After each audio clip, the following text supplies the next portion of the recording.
Over to the Tuesday, November 25th meeting, Dayton City Council, stand for the pledge.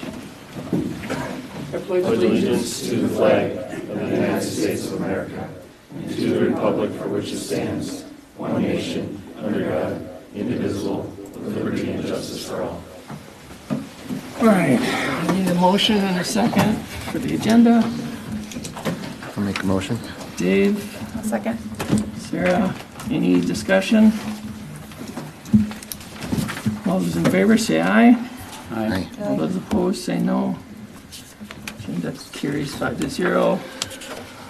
On to consent. I need a motion and a second. Make a motion. A second. Dave, Stephanie, any discussion? Yeah, I say who wants to go first? Sure. Go ahead. Got a couple of things. Item B, I'm curious why, and this was about the signal work at Holly Lane and the Dayton Parkway interchange. There's a change order under item B on page 8, and because the electrical is not where they thought it was or something, but I'm just curious why that was unanticipated. Our designers were of the opinion that there was an adequate point for connection to the electrical to run the system from on the corner on which the cabinet was identified. When the contractor pulled the permit and Excel showed up on the site, they told them they would not be allowed to connect where we had identified, and instead they would have to go across the street to a different connection point. Okay, so that was on us then, essentially. Just that it wasn't identified. Yeah. Yeah, it didn't come out until the permitting stage. Okay, then on page 12, item E, there has been, let me see what my note says, we are being asked to lower the letter of credit for Brayburn Trails East, 3rd edition, and I'm wondering if $172,000 is holding back enough to complete the work that's outstanding. Yeah, we do an estimate of the remaining work on there and hold at 125% of that. Okay, because it seemed like a lot, sidewalk, trail work, wear course, and more. Yeah, our math actually should be included in the packet as well. Okay. Yeah, it's estimated at 143,000 of remaining work, so we hold the additional 25% on top of that. All right, and then on page 17, this is the part of the planning for 2026 mill and overlay. And I'm wondering on Holly Lane, we've got a piece of it that goes by the trucking companies and so on, and then it ends at Maple Grove. And is Maple Grove planning to do anything with their section of that road? I mean, it's horrible. Not at this time. My understanding is that portion will be upgraded if or when that property between Holly Lane and I-94 is developed. All I've seen to date is concepts, and that was maybe even 1 to 2 years ago, of some buildings coming in, and the city at that time suggested that that road would be upgraded when that project does occur. Obviously, it's not going to be that project, but a project. Yeah, that's kind of how it looks when you drive by. It just seems odd that, I mean, even It's a though very we're abrupt talking about change. doing ours, redoing ours, it is in far better condition than the Maple Grove stretch of that road. Yeah, they're letting that one deteriorate. They have it posted as a 4-ton limit, but because we have King Solutions operating there, we want to keep it in a adequate condition for Yeah. their use. No, I understand. And there's nothing we can do if it's their road. It just strikes me as odd that they will let it fall apart to that extent. And I know that's not the way the truck's go in and out, so Right. it probably doesn't see much more than those residents' traffic. That was all I had. Anybody else have anything? All right. All in favor of consent, say aye. Aye. All opposed, say no. Carries 5-0. We are on to open forum.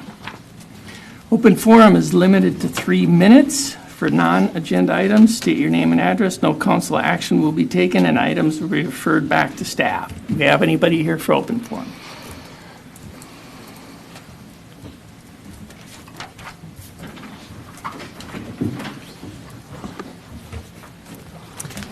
My name is Brad Brigham. I'm currently an active firefighter for the city of Dayton, and I'm here today as a representative for the rank and file members of the department to make the following statement. Can I get an address for you? You want to go station 2 or you want my home one? Your home one, please. Home one would be good. Okay. 16108 116th Avenue North, Dayton. Thank you. We recognize that the oversight and budgeting of the Dayton Fire Department is a critical and necessary role for city government. In order for this process to work properly, it must be conducted in a professional and respectful manner. It must be based on data and input from subject matter experts. It cannot be based on hearsay, opinions, or personal feelings. However, recent council meetings and work sessions have seen a steady decline in civility and accuracy when discussing fire department issues. Your firefighters are frustrated and demoralized by the ongoing verbal attacks directed at our chiefs, our firefighters, and our profession. We joined the department to serve and protect the citizens of Dayton. We dedicate significant amounts of time and effort to do so in a professional manner. We have neither the time nor the desire to insert ourselves into the political management of the department. But the current situation is unacceptable. It's harming the department's morale, retention, and recruitment. It harms the reputation of the department, the city government, and the city of Dayton overall. In response, members within the department drafted a letter citing their concerns. This letter was signed by a majority of the firefighters and has been delivered to the mayor and the city council. The goal of the letter is to insist that future council discussions be conducted in a professional and respectful manner. The city made a correct decision hiring a full-time chief and assistant chief to provide leadership and planning to address the city's rapid growth. A fire department that was created to serve a small, largely rural area must now protect a rapidly growing population with increasing number of houses, a large growing industrial area, and plans for additional multi-story apartment buildings. It's critical for the city to plan, budget, and maintain a department that grows at a rate matching the growth of the city. We are publicly stating that we support our chiefs in their overall vision to evolve the department to meet these growing needs. This doesn't mean that every member of the department agrees with every proposal. In any organization, it's rare to get full agreement on anything. But many of the proposals, such as the duty crew model, upgrading to battery-powered extraction tools, and purchases of vehicles, have included significant input from members of the department. Change is difficult for everyone. There will be hard discussions and decisions needed to balance the growing needs of the city with available budgets. But just as we firefighters strive to act in a professional manner, we expect no less from our elected officials. In conclusion, the firefighters are not here to tell the council how to make their decisions or even dictate the outcome. We are here to voice that the current negativity towards the department, its leadership, and our handling of public safety hurts firefighter morale and public perception of those working to keep Dayton safe. We believe the conversations can and must improve going forward to provide Dayton and its citizens the services that they deserve. Thank you. Thank you. Thank you, Brad. Anybody else here for open forum?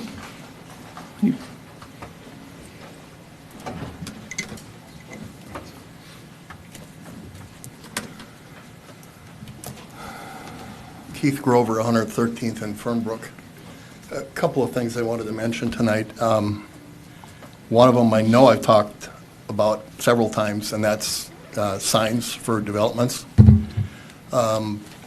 Across from where I live at 113th, the city has asked the developer to take down signs that they put up that were oversized, and they had too many of them on the property for the development.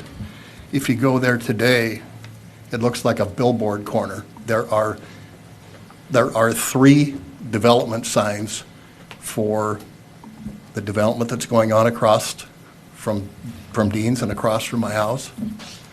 I've talked to staff about that, and I have no reason to believe that they're not following up with that.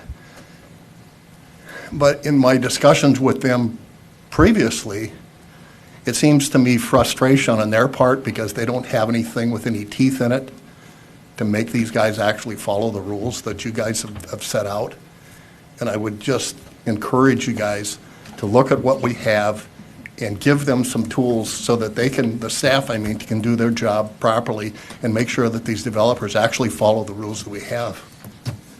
The other thing I wanted to bring up tonight is actually not a complaint. It's a thank you. Because today they put the overhead street light up at Rush Creek Parkway and Fernbrook Lane. We've been talking and asking for that, ever since they put that road in there. At least now, hopefully, I haven't driven by it at night yet. I drove by it when they were putting it up today.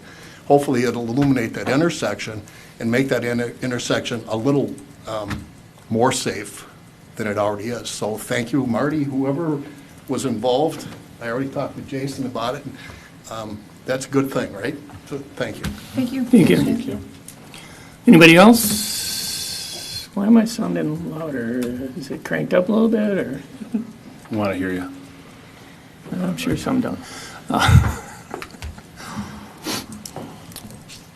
Hello, Mayor and Council. My name is Ralph Ash. I reside at 18251 South Diamond Lake Court here in Dayton.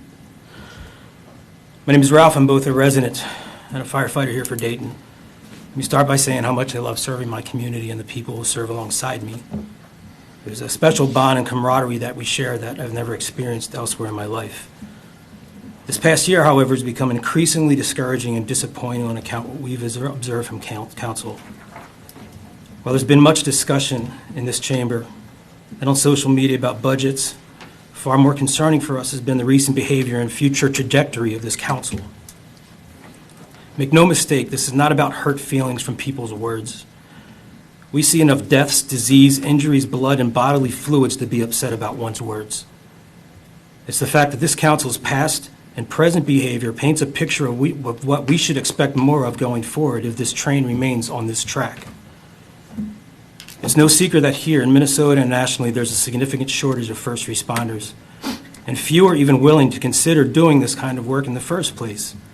And it doesn't look to be improving no matter how much money is thrown out there to recruit and pay. There's a clear reason why the suicide rates and PTSD rates among first responders are significantly higher than that of the general population. I know I've seen and had to participate in more disturbing events in just the past 2.5 years than my whole life combined. It takes significant mental and intestinal fortitude on top of the physical demand to handle some of the graphic, gruesome, and even dangerous scenarios and scenes that we not only encounter, but have the spines to volunteer to do this kind of work in the first place.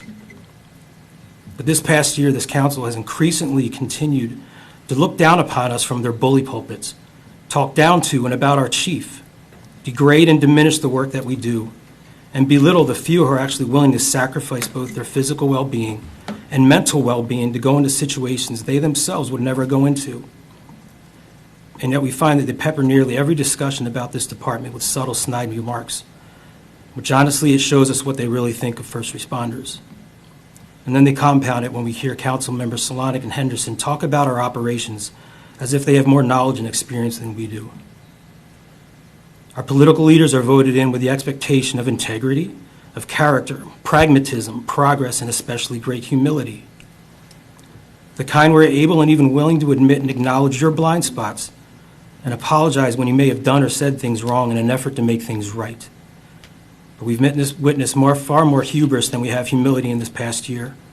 And honestly, if I were a new candidate considering joining this department, this Council's rhetoric and tone towards this department would cause me to reconsider. Any firefighter resignation has significant impact since it takes several years for a new recruit to achieve any modicum of real competency. It's for this reason I may have taken the resignation of Travis Henderson a bit harder than others may have. Any and every firefighter is hard to replace, and he was no exception. He was my primary mentor for some time, and he took great care investing his time in training me, and I'm forever grateful for that. I was fully in support of his pursuit for transparency and accountability for this department, as I still am today. But yes, we all have our blind spots, and the optics of what we witnessed this year suggest that he, along with his wife on this Council, those pursuits of transparency and accountability have been overshadowed by a personal axe to grind against our chief.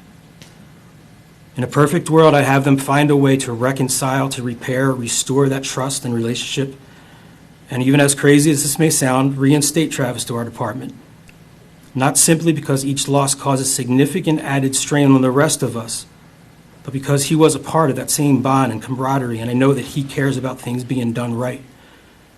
But even more so as a father than a firefighter, I look at what this conveys and communicates to our community and our kids in regards to how we handle conflict resolution. In closing, we know our chiefs truly care about our well-being, fighting to prepare us and equip us both through staffing for today, but more importantly, proactively for the months and years ahead for this rapidly growing community. But we can't say the same in regards to this council and their current planning and their trajectory. While we are willing to sacrifice ourselves for this community, this past year suggests that they are more willing to compromise and sacrifice the safety and service of this community for the sake of personal pride and vendettas. The consensus of this department does not believe that the Hendersons, along with Council Member Solonic and Mayor Fisher, will back off from their attacks against our chief until they ultimately have our chief removed, even if it takes them stonewalling every effort of his in order to frustrate him into resigning. Whether it's pure inability or maybe even unwillingness for them to separate professional and pragmatic from personal disdain for our chief, this is less concern for me as a firefighter, even more concerning for me as a resident and a voter. The same accountability that's requested and required of our department is just as much requested and required for this council. Thank you. Thank you. Thank you. Anybody else? Anybody online? So if we had anyone online that wanted to speak in open forum, if you can use the raise your hand function. Not seeing. Okay. We will go on to staff consultant council update. Zach? I've got a response to some of this. All right. Wait until we get around to you. Okay. Mayor, members of council, I have nothing. Thank you very much. Happy Thanksgiving to you all and to everyone in the audience as well and anybody who's watching, because that's all I got. Everything's going smooth, huh? This week was a bit busy, so Yeah. lots of meetings. Amy? I just wanted to remind everyone that Holly Dayton is next Thursday. I did send out an email looking for participants. I've heard from very few of you. Please reply to that email so we have a head count. Oh, yeah. Do you want to add? I forgot to ask. Can we close City Hall next week at like 2 o'clock to try to get ready for Holly Dayton? Does that work for everybody? Thursday? Yep, Thursday, Thursday yep. for Holly Dayton. I don't have a I problem. apologize about that. Go ahead. Okay, sounds great. Thank you very much. You have nothing else, Amy? I have nothing else. Marty? Mayor and Council, just a couple of updates. Water, wellhead treatment, the pressure vessels are being filled with the green sand this week. This will need to settle before the anthracite media is poured on top of that. Electricians are on site, and I think the door is being installed this week if it hasn't been installed on the front end there. HVAC work is being worked on this week as well. We're on schedule for January startup, and then online shortly after that. It should be an early January thing. So that's all going well. Area 21 project is wrapped up for this year. The completion of that is in spring. They've got it all stabilized out there. It's just some finishing up work and putting trees in for next year. We just run out of time this year. One thing that we're not going to be doing this year, the Sundance Ice Rink. I don't think that we're going to, well, we're not going to put it in because we put significant effort into improving the grass over there with grading, seeding and the irrigation install.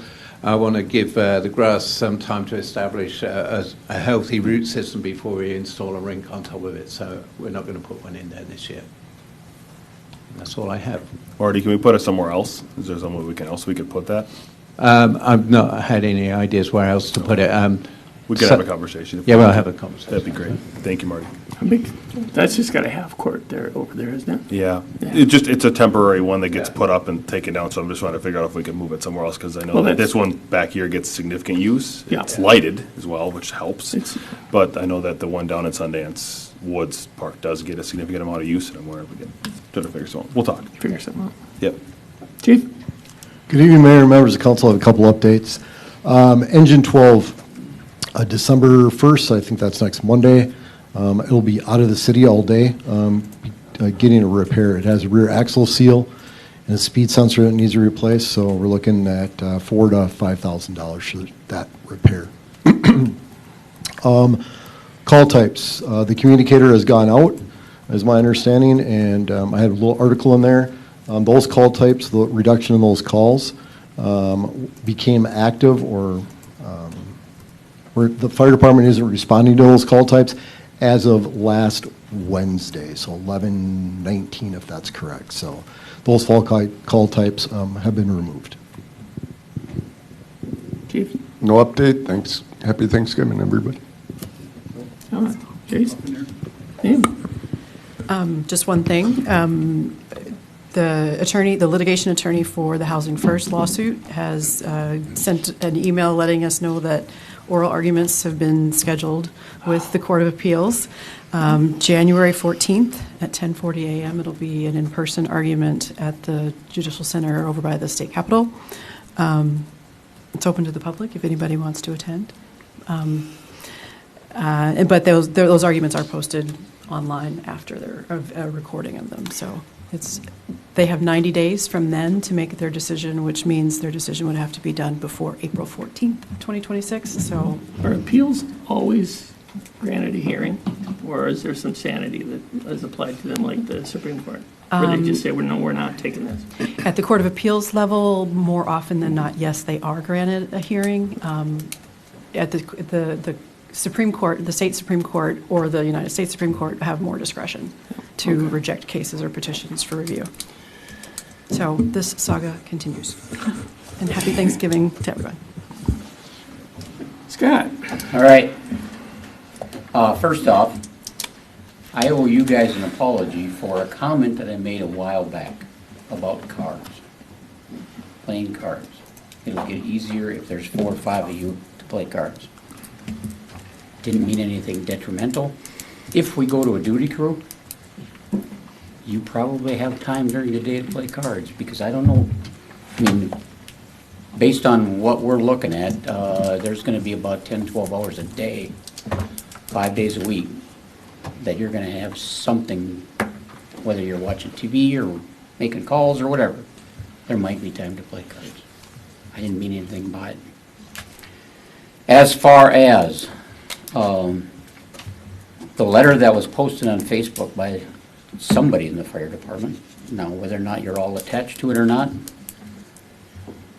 before the council got this letter, someone posted this letter to the entire city of Dayton, which, in my opinion, I would guess that was done for public support. I personally thought it was very childish to post that on Facebook before this council got a copy of it. A recent question about the incident of the fire that happened at the trailer park. I asked a couple questions about that fire. It was to understand what kind of procedure we go through to do that, for that call. Dennis asked if anything was learned out of that. I felt that hopefully we did pick something up from that, the way that was handled. Because I think if anybody could go back and look at it, it wasn't handled properly. That's my questions were asked to find out the procedure and how we handle that. I asked questions, mainly they're related to the budget. The comment in the letter that this council is retaliating against the firemen. I don't believe anybody on this council has retaliated from any firefighter. I certainly have not. I hope the goal of this whole group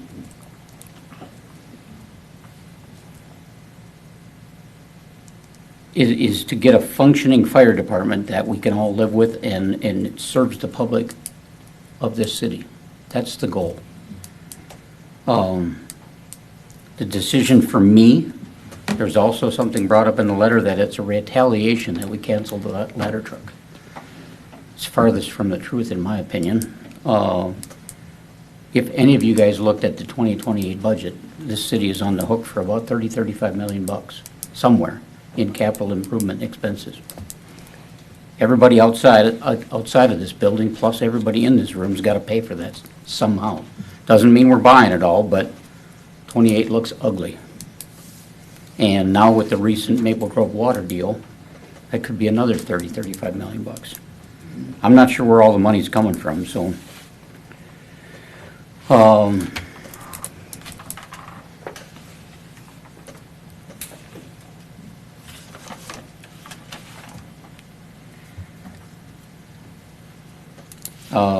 As I said, there is a plan put forth with staff for the duty crew. We'll see where that pencils out, and hopefully that all works out for everybody.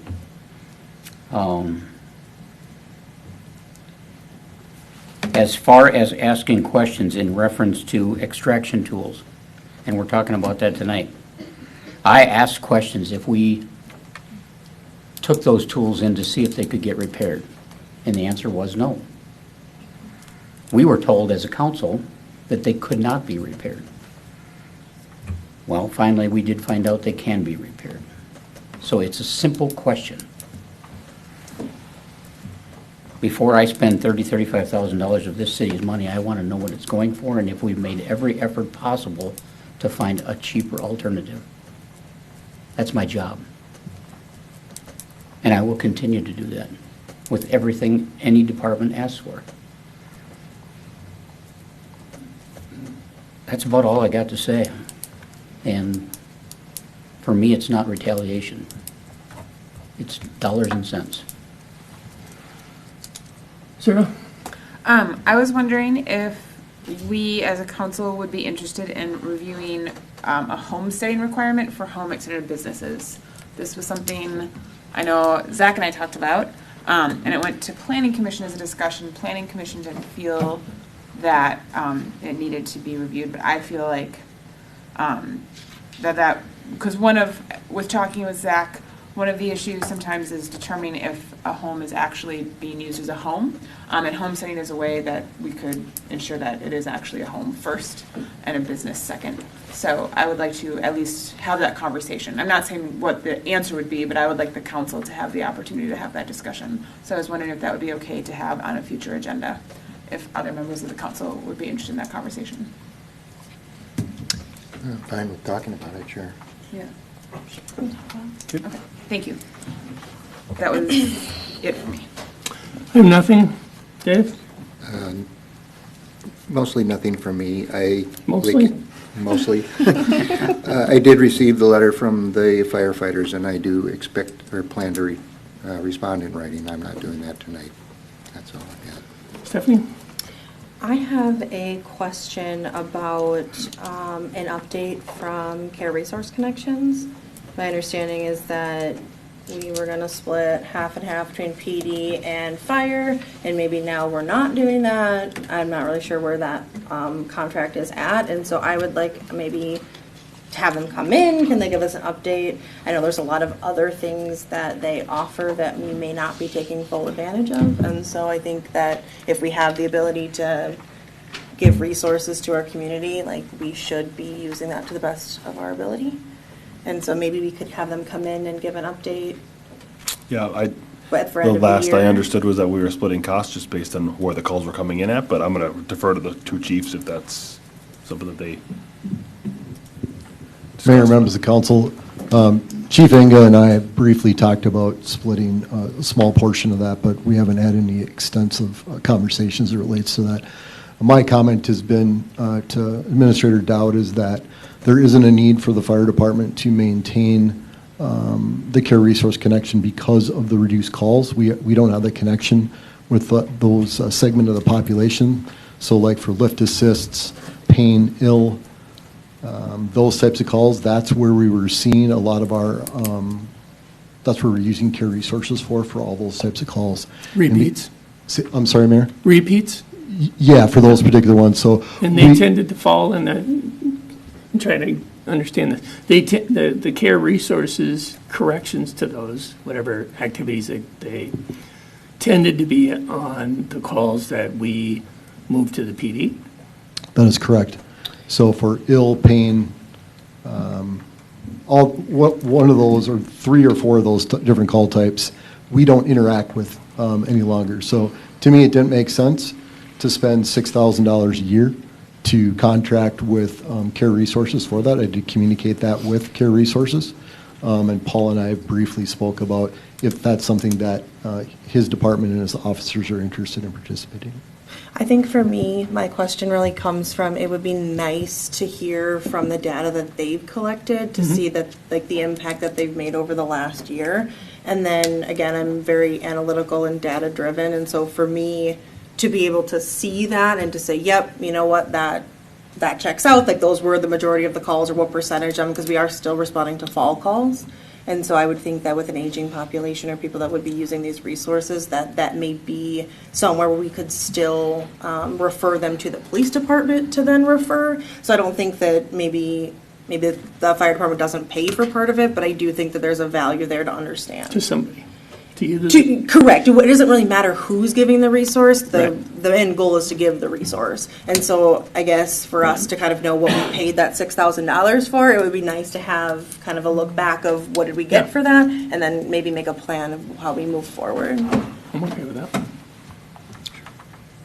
Yep. Yeah, we could have Karis just come in there, because the last I heard was that we were splitting costs only because that's who was going to use it. Part was the fire department, part was the police department. Yeah. Makes sense. That was my understanding from And that splitting makes the cost. complete sense. I guess I would, just kind of like to hear from them that recap and make sure that we know what we're doing moving forward and what we're comfortable with. And Yep. There's only limited council meetings left in the year, so it may be a January item, just an FYI, but we'll try to do our best to get it as fast as possible. But sounds good to me. thank you. Thank you. Anything else? No. Okay, we are on to item K.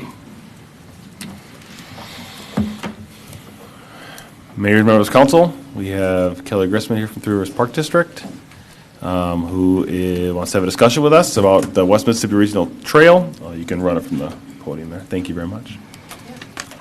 Mayor, fellow council members, thank you for allowing me to come back to you today. I have I think some additional information that you've requested, and I'd also like the opportunity to just recap for the good of anyone listening and the broader community about Three Rivers Regional Trail plans in the city of Dayton. So we have 4 different, or actually 5, we have a little typo on the slide, but 5 different items to discuss today. One, we'll do that quick overview. We'll do a refresher on some of the key questions the council has asked to date. We'll review different trail options within the community and what the impacts may or may not be on the residents that own the property. We'll look at some current opportunities and then have time for additional questions, as well as the council to discuss our requested action and next steps. So this is a slide that you guys have seen several times. The purpose of the West Mississippi River Regional Trail throughout the city of Dayton and beyond is to provide a high-quality destination, multi-use trail that provides the best user experience reasonably feasible. So that's for people that are walking, biking, families with strollers, all different uses. It really is not intended to be for your expert bicyclists. Certainly they would be welcome to use the trail, but it really is for the everyday person that's looking to get exercise or get from A to B within your community. For the majority of the corridor in the city of Dayton, and beyond, it is planned to follow Dayton River Road, except through the historic area where it'll be on Robinson and Division Street.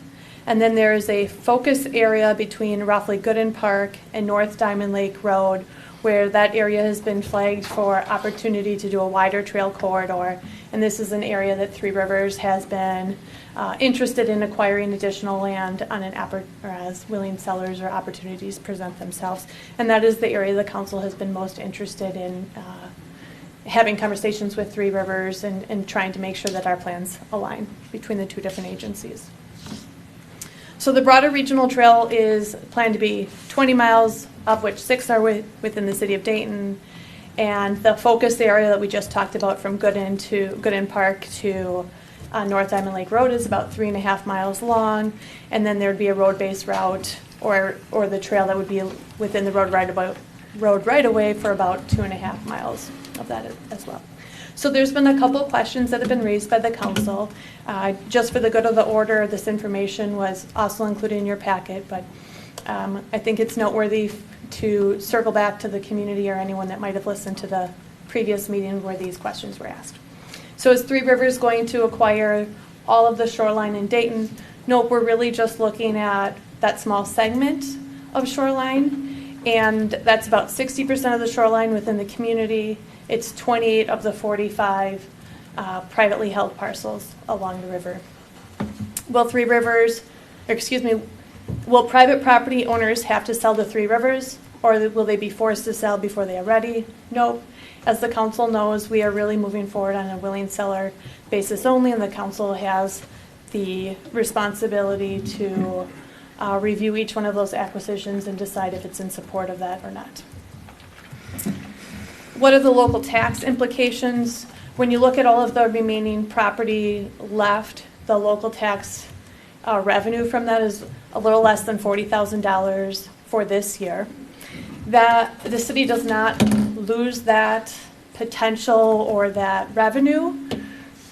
For every parcel that we acquire, that I'm going to use the quotations, that loss of tax revenue is not really a loss, it's just displaced to all of the other parcels within that same land use. So how this works is if we acquire one parcel. I don't think you need to explain to us how taxes work.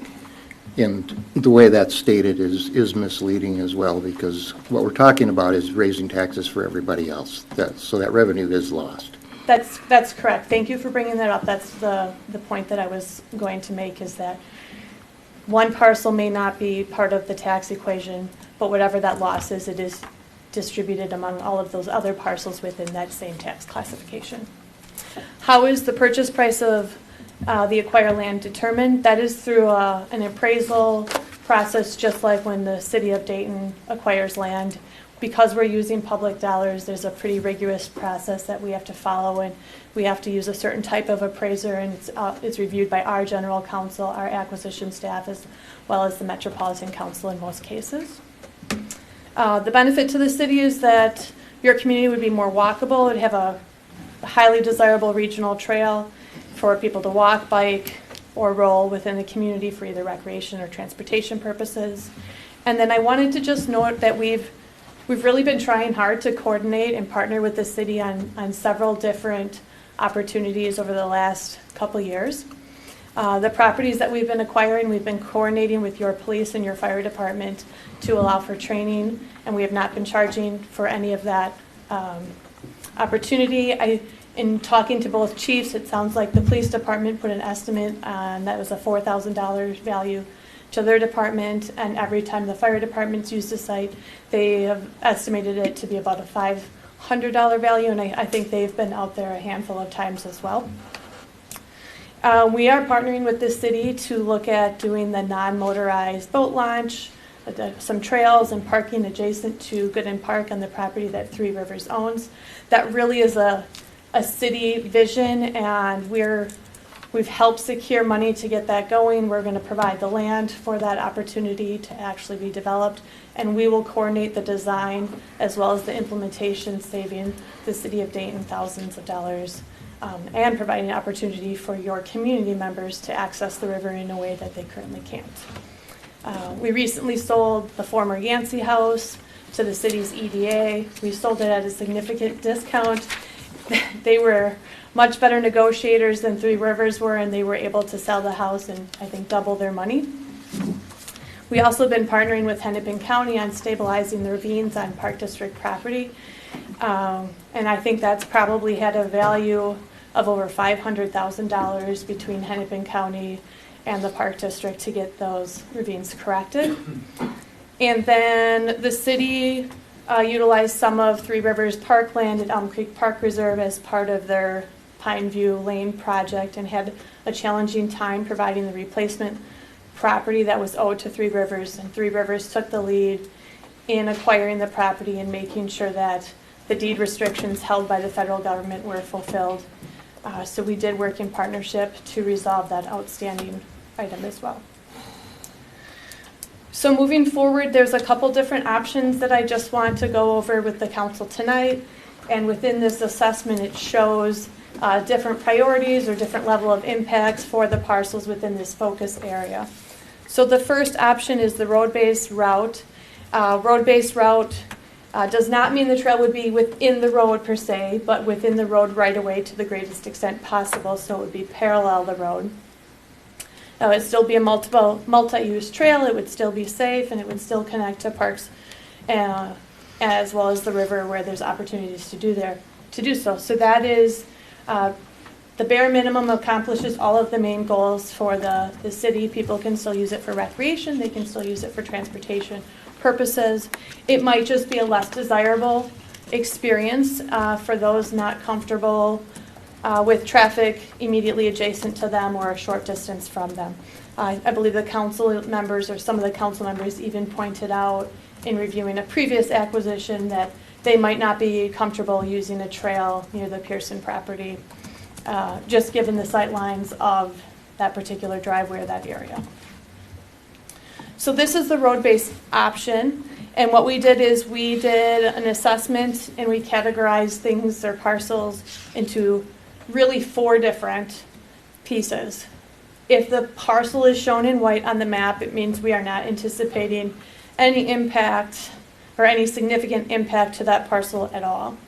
If it's the light pink, it's a low impact. It might mean that there's some grading on the property, maybe a small retaining wall or some small easements are foreseen at this level in the design or the concept planning.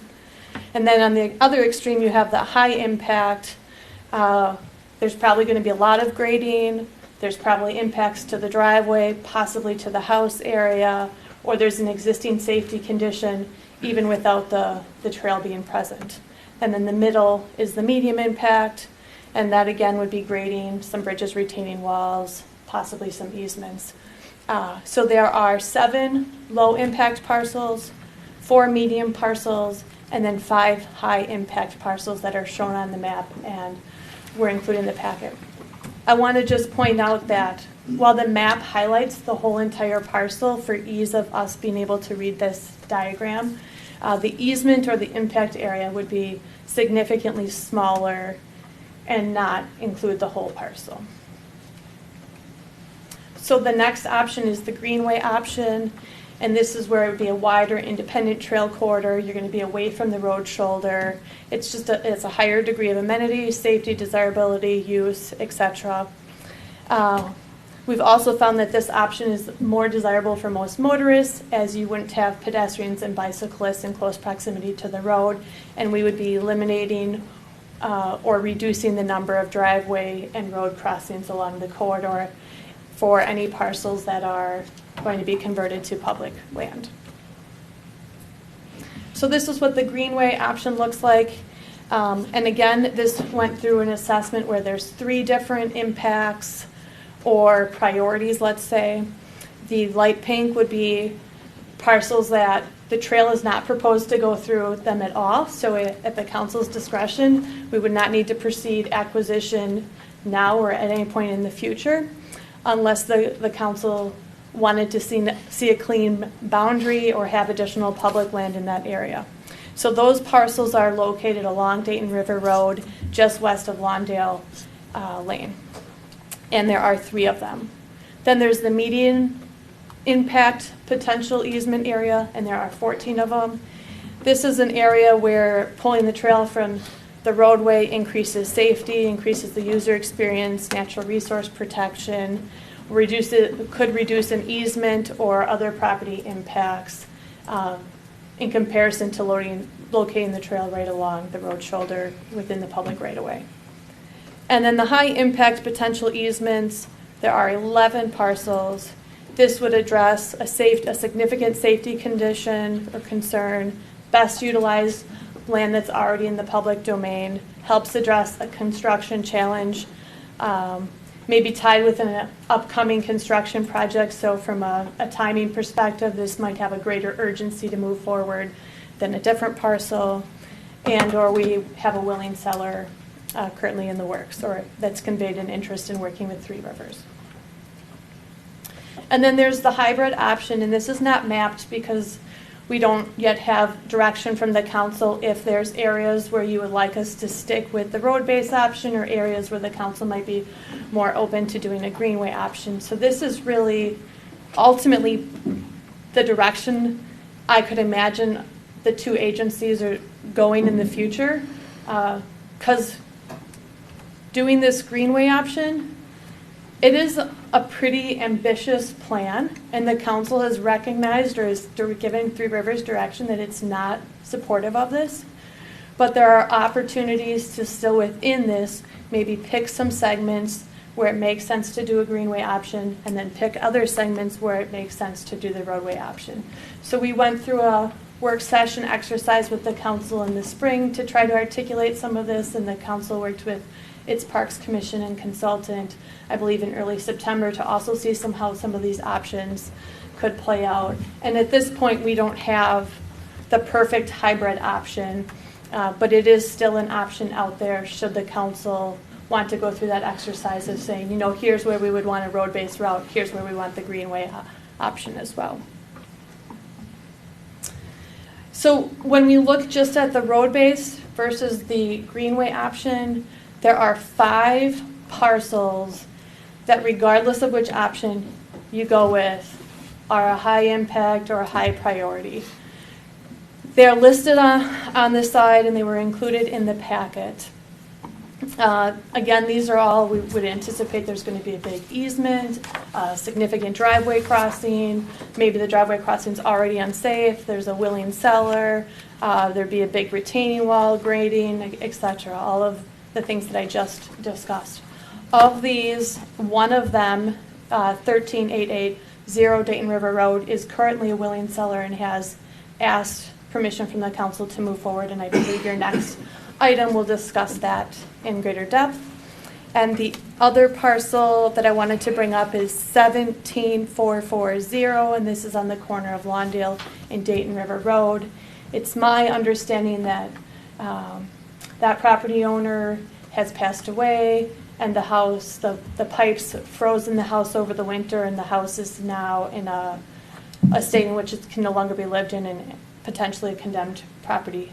That's what staff has That's shared right with behind you. the Coral or Yancey property. That's correct. Yes. That's Yeah. right, Mayor, that's correct. So should the council be supportive, that would be another opportunity of the 5 high priority ones that we could pursue acquisition. But we have made no attempts to do so, given the council's previous direction for us not to be proactive or to seek full acquisitions. The Pearson, the 13880 property, I Yeah. was kind of confused by, you had 2 versions of the trail there. One was a bridge. Oh, yep, it's on this slide. Okay, go ahead. Yeah, thank you for the tee up. So as we've talked about the council, it's very hard to tell you exactly where the trail is going to be without knowing what land we have available to use. So this slide looks to kind of articulate that a little bit. The pink color, the red color, says full acquisition with a bridge option. So if we acquire both those 2 parcels between our property and the city's Cloquet Overlook property, that whole trail would be off the road shoulder. I think each one of those parcels is roughly 5 acres. And you'd probably have, if you acquired both of those parcels, about 2,000 feet off of the road shoulder. And you could, and I can't promise this because we have done no engineering, no soil borings, we haven't looked at this ravine at all, but it could provide an option to do a bridge over the ravine that's within Cloquet Park. Or if the bridge is not cost feasible or engineering feasible, you could still route it around the road or around the ravine along the road shoulder in that location. So that's why there's different options. And the gold option would be if the Novak property was not a willing seller, we could still utilize the Pearson property, 4,000 feet roughly, and connect to Cloquet Overlook. But I thought the safety concern with the Pearson property was running the trail by the road. And so we don't know if you could end up buying that and still not running it across the ravine. Right, that's right. The ravine, we don't have design plans for, so it could either be a bridge or it could come out and touch the road and go around the ravine on the south end of Cloquet Park. The safety issue with the Pearson property is an existing safety issue. It has to do with the driveway. There are blind spots or sightline problems to both the east and the west. There's turning movements into the new residential development to the east. So that condition is existing and certainly would be compounded by adding a trail. We did ask the property owner about doing an easement in the backyard between the house and the bluff line. The property owner was not interested in pursuing that. I think their septic system is back there. Their septic system is back there, and they maybe have 30 feet between their patio door and the bluff line. So I have a question, Kelly?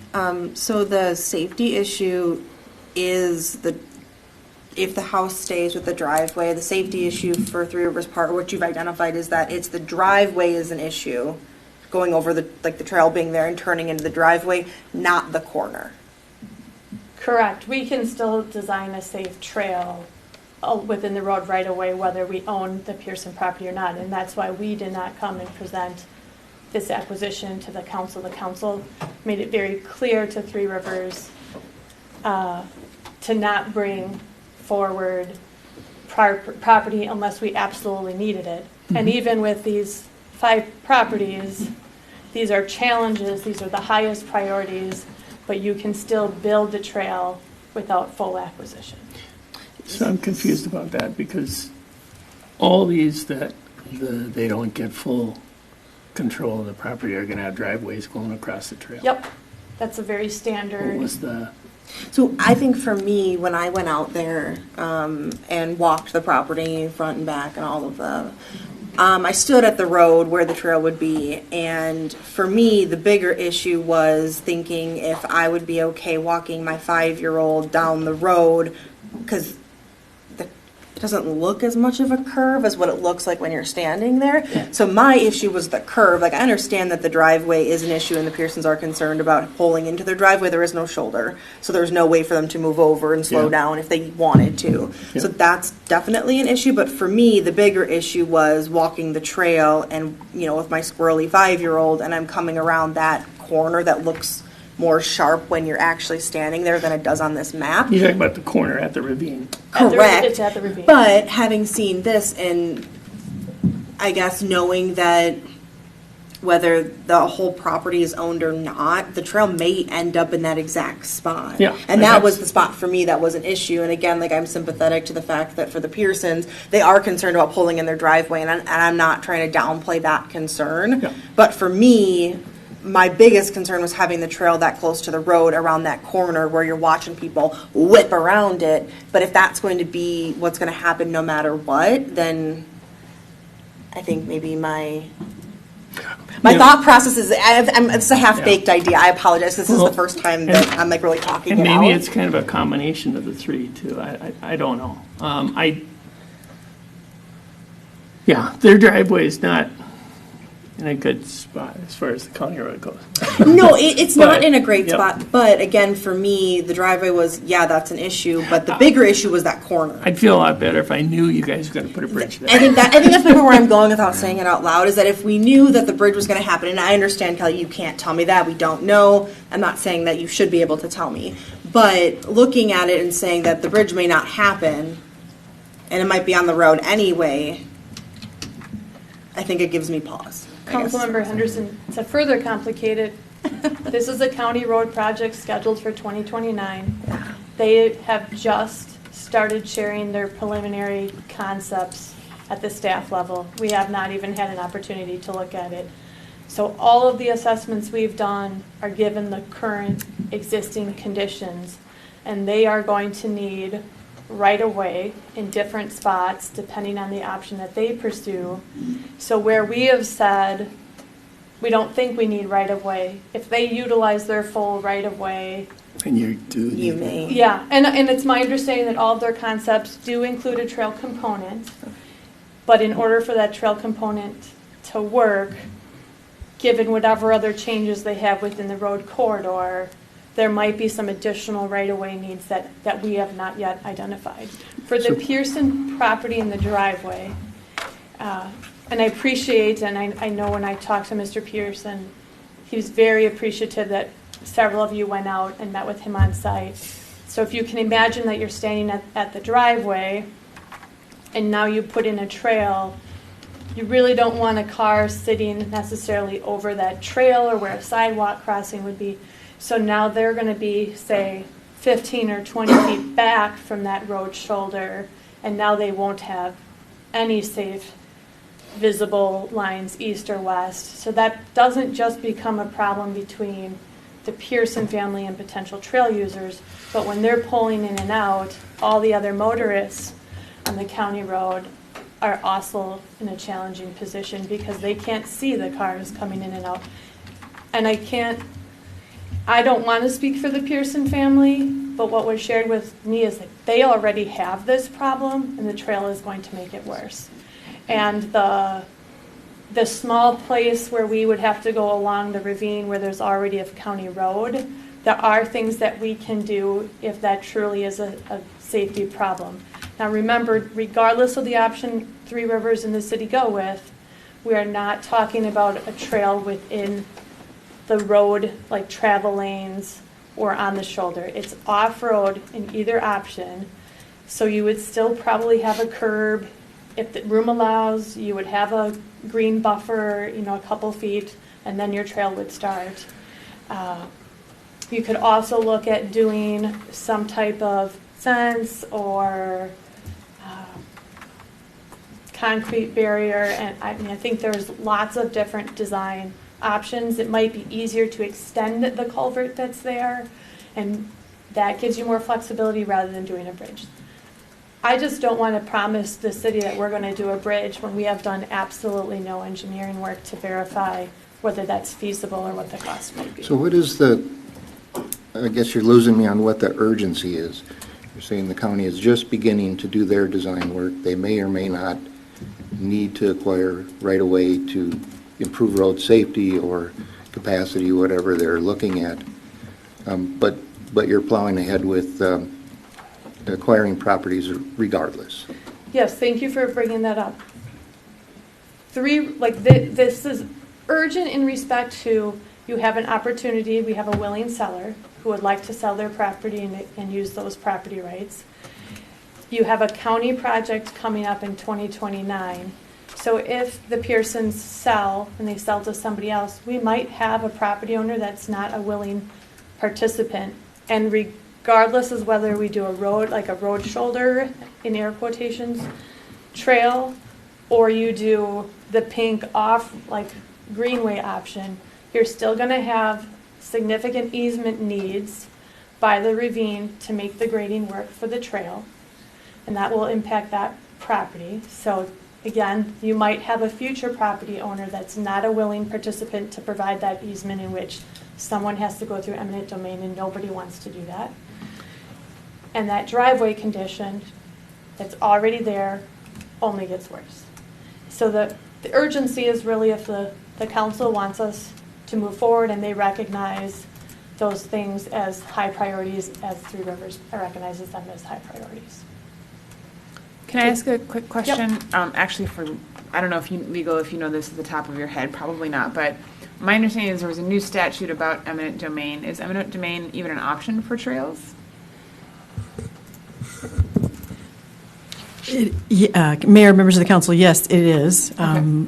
The statute for park districts generally does give them give their board the power to acquire property through direct acquisition or through condemnation. Okay. Thank you for that clarification. If I may add to that, we are not allowed to use condemnation without council approval, and in which case we are hoping the trail gets constructed in partnership with the county's project, so the county would be the authority exercising that tool. So let me just play this out a little bit differently, since we're talking about this property. So it's clear the Pearsons don't want a trail in their front yard. They've made that clear. And their solution, the only solution they've pursued, is to talk to you and want to sell the property. I can't speak for the Pearson. I'm not asking you to. But I am saying that if they went through the normal process, put up a for sale sign, work with a realtor, sell the house, they would need to disclose that there is a trail coming, right? And who would buy that house then that doesn't want is not open to negotiating an easement of some kind? I can't speak to whether they have to legally disclose that there's a trail planned along the corridor or not. That I would defer to a real estate attorney on that. Anybody that's buying property, it is their responsibility to do due diligence and look at the comp plan or any other approved plans. So I don't want to point a finger, that is out of my expertise. The Pearsons can sell the property to whoever they want, in my opinion, or Three Rivers' opinion. We're simply here because they've called us and asked us to pursue the opportunity. It's right away in front of them, so it's not even part of the property.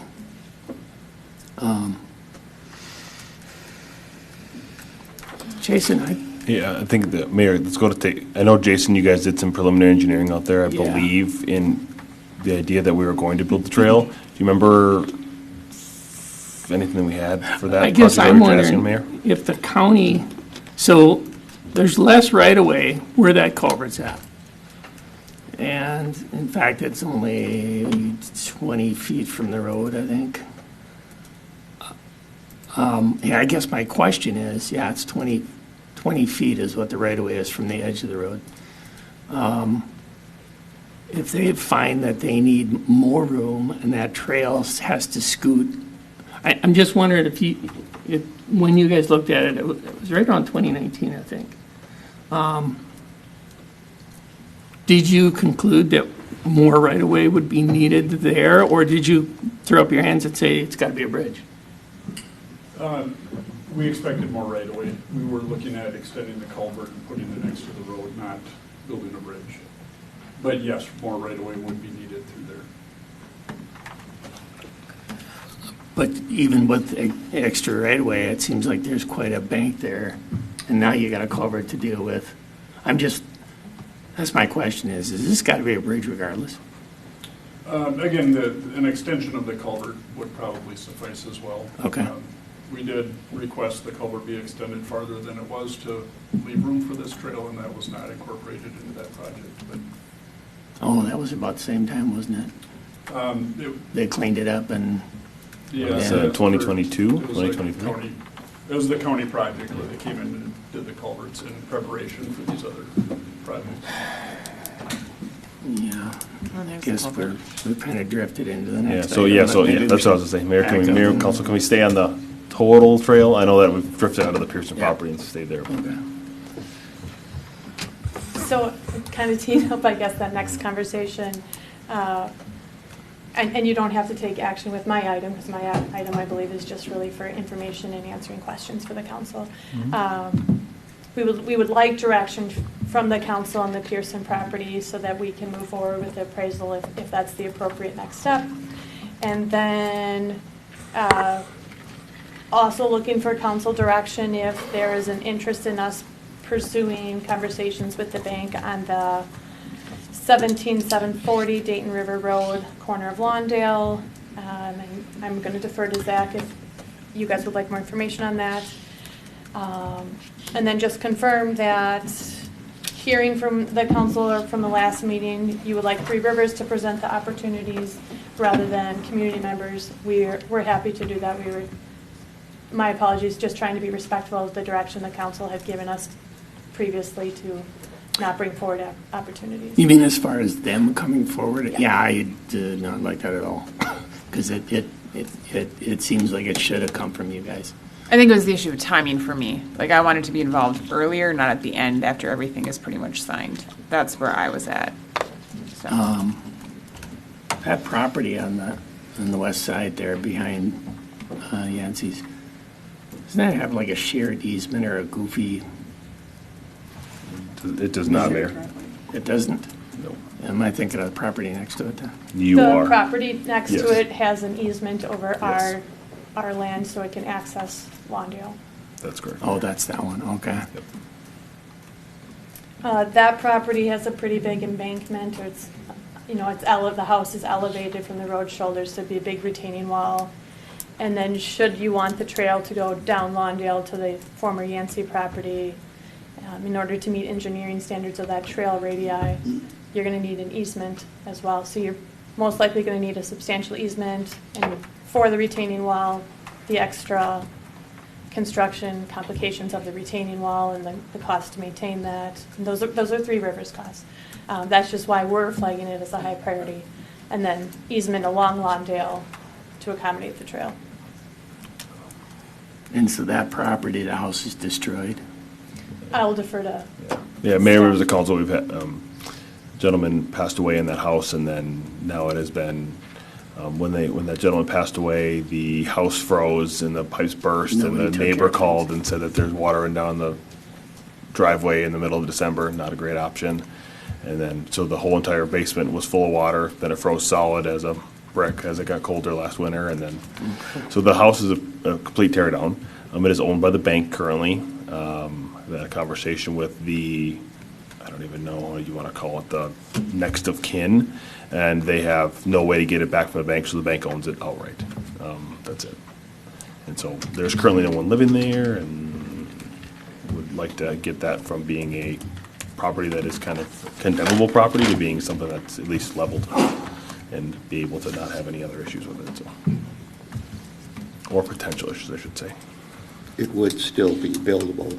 It is still buildable property, yes. I will say that that corner is not fantastic. I've sat at that corner a couple times and tried to take a right out of there or a left, and you are on the gas immediately.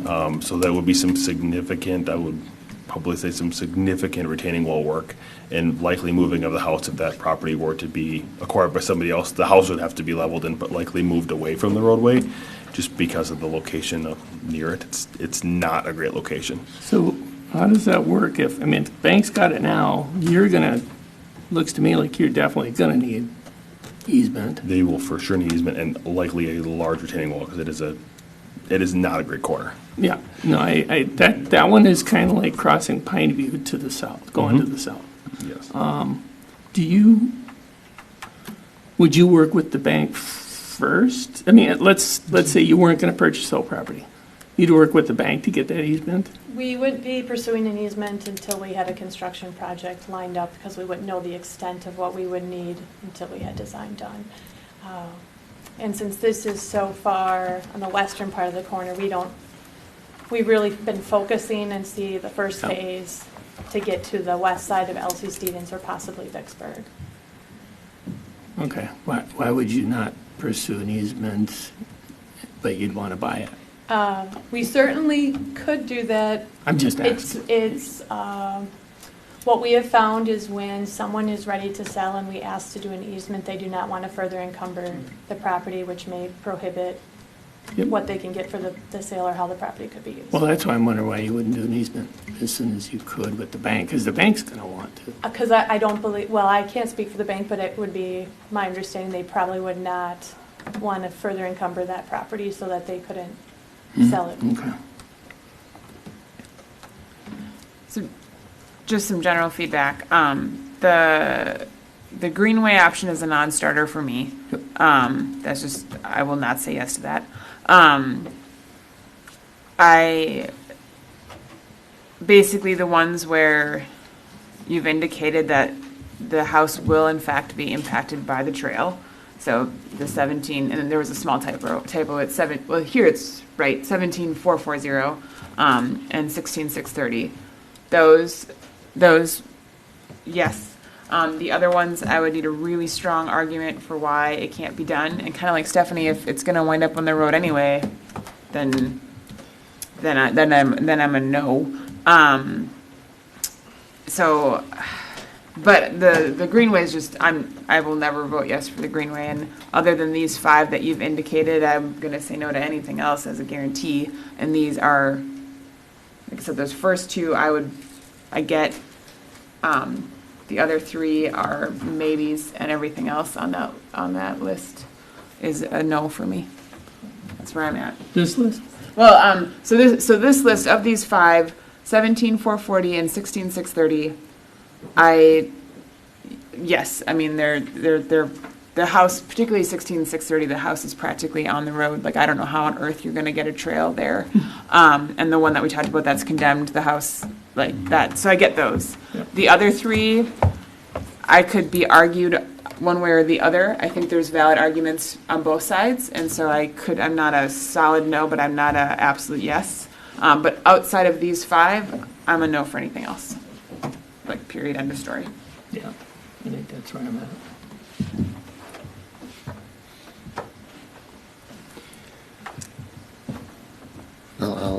I'll speak, I think everybody knows where I'm at on all of this anyway, but, the Greenway option, I think we've been pretty consistent in saying we're not interested in that, but you bring it back every meeting.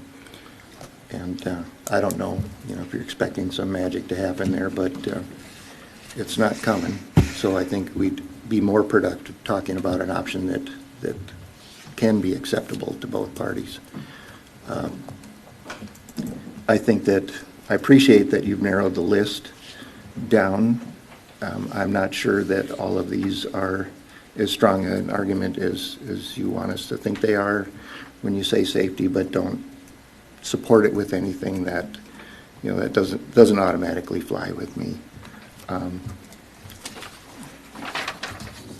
I'll leave alone some of the other enhancement that's been done with some of the benefits, but I think we can talk about some of these, and I think that more homework needs to be done to convince us that those properties are needed, because I'm in favor of the road option with the least amount of impact to the current homeowners as possible.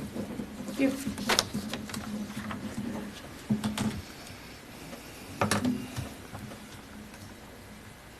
Anybody else? I think I said most of the. Very smart. Sarah summed them up. I'm waiting for Stephanie. Oh, yeah, no, I was just saying that I think Sarah summed up a lot of the things that I was kind of thinking, and again, while I am generally very much for like landowner rights, and this is your property, and if you want to sell it or do whatever it is you want to with it within reason, I'm generally supportive of that. My main concern, looking at these properties, like, spot on, I understand where you're coming from. Again, Sarah pretty much summed up a lot of what I was feeling, and again, like, specifically, I know we're not talking about the Pearson property yet, but that corner was really, I obviously understanding that the driveway pulling in and out is an issue. I pulled in and out, and it was not great. Fully understand that. But for me, again, that corner was a bigger issue, and if there's a probable chance that the trail will end up there anyway, this is a 5-acre piece. That's a very large chunk of property. And I guess we can talk more about that at the next item if we want to. But again, that's kind of where I stand. But I also wanted to say thank you, because Kelly, you've been here a bunch of times, and this is really helpful to have it actually mapped out and the properties mapped out. So I really appreciate that. I don't have any issue with the 17,440. I also feel like, I was out at the Pearsons, and I don't see the dangerous sight lines myself. I understand where they're coming from. As you get older, you move a little slower, and that's where they're coming from. They just don't. I found it just simple to just drive out on the road and get going. Now, could that be different at 3:30 or 4 o'clock? Yeah, it could. Maybe you got to wait another minute. And I believe a right-in on that driveway could handle a lot of that issue. There's enough ground for that. Plus the roadway there is probably about 60 feet, 50 to 60 feet wide. So to me, the county could kind of give a little and make it work. No matter what, the trail is going to go on the road unless you get the house. Then you're going to put it in the back and tear that house down. I personally would just as soon have it sold to somebody to keep it on the tax roll. That's me personally. Because I don't see the desperate need to actually have to have it. So that's where I am, and we still have 4 years before anything's going to happen. There's no real rush to get it done.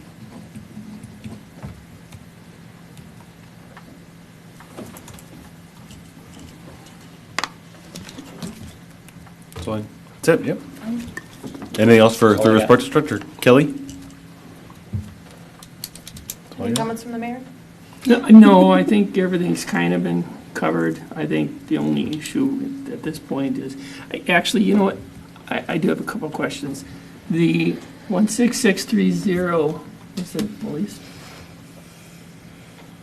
Is the problem the house is too close to the road? 16630. There's a shed, I believe that's really close to that roadway. Yeah. No, And the house is very close with a steep, I think there's a steep bank in front of that house for it's just off technically of the right of way. Right in front of there. oh, I was thinking, yeah, this is Jordan's. Yeah. Yes, yep. Yes. Oh, I can go through some notes we Oh, have on the that's good. property if helpful. There's significant issues besides just the house. I mean, yeah, there's- that whole, yeah, okay. And that's why it's all, All right. that's For some why reason, it's, when I looked at it, I thought it was, I don't know how you're gonna do that without acquiring it. Get but- past the house, then the trail is, Well, this kind of whole, already exists, but the house is the problem. yeah, the house is the problem, and And there's a ravine, it's right up it's like, on the hill. Yeah. Yeah, you would need a substantial retaining wall to make it work. yeah, okay. And then, You're going to need, That's it. Those are- there's a reason why it's on the list. Yeah. And that one I totally get. 16430. Sorry, I thought I tracked these guys. Yeah, the property at 16430, is that also, so they do a ravine that's on the property. We have our notes, grading and/or retaining wall and potential easement. It's likely to accommodate the trail due to slope. There is no road shoulder and there's already a guardrail there due to the safety concerns of the road.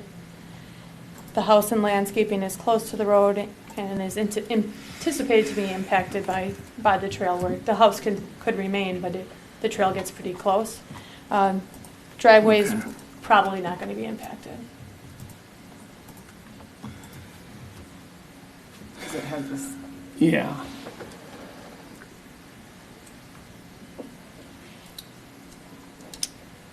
Yeah. Okay.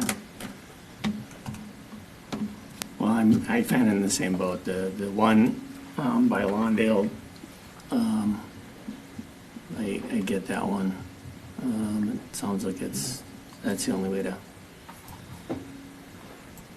Well,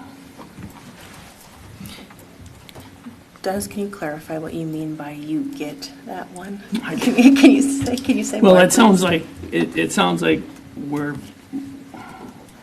What I heard was we're okay with that one, or at least a few of us are okay with that one. The since it's full trashed. acquisition or the Well, I part don't know of the how you easement? fix that. Without because, having it. without having it, because the house is shot. So if we're concerned, say, if low-priced homes, that's not going to get a low-priced home. However, Could still get a home. it will still get a home, yeah. But I don't know how you run a trail. I don't know how you run a trail by that without a lot more easement. Are they a current willing seller right now? The bank. The owns bank it. owns don't- it. Oh, that's. the We bank don't on know, it. we would just, if the council was supportive, we would extend a phone call to the bank and Yep. go from there. So I guess that's kind of why I was asking, like, are you telling Three Rivers Park District that we would be okay if they approached the bank and they came back and said they wanted to buy it? Like, are we not, like, there? I guess I'm just wondering, like, what you mean by we're okay with that one? Well, Just trying to make sure maybe we're we getting should- clear direction here. Maybe we should just go right down those 5 and see where each one of us is at.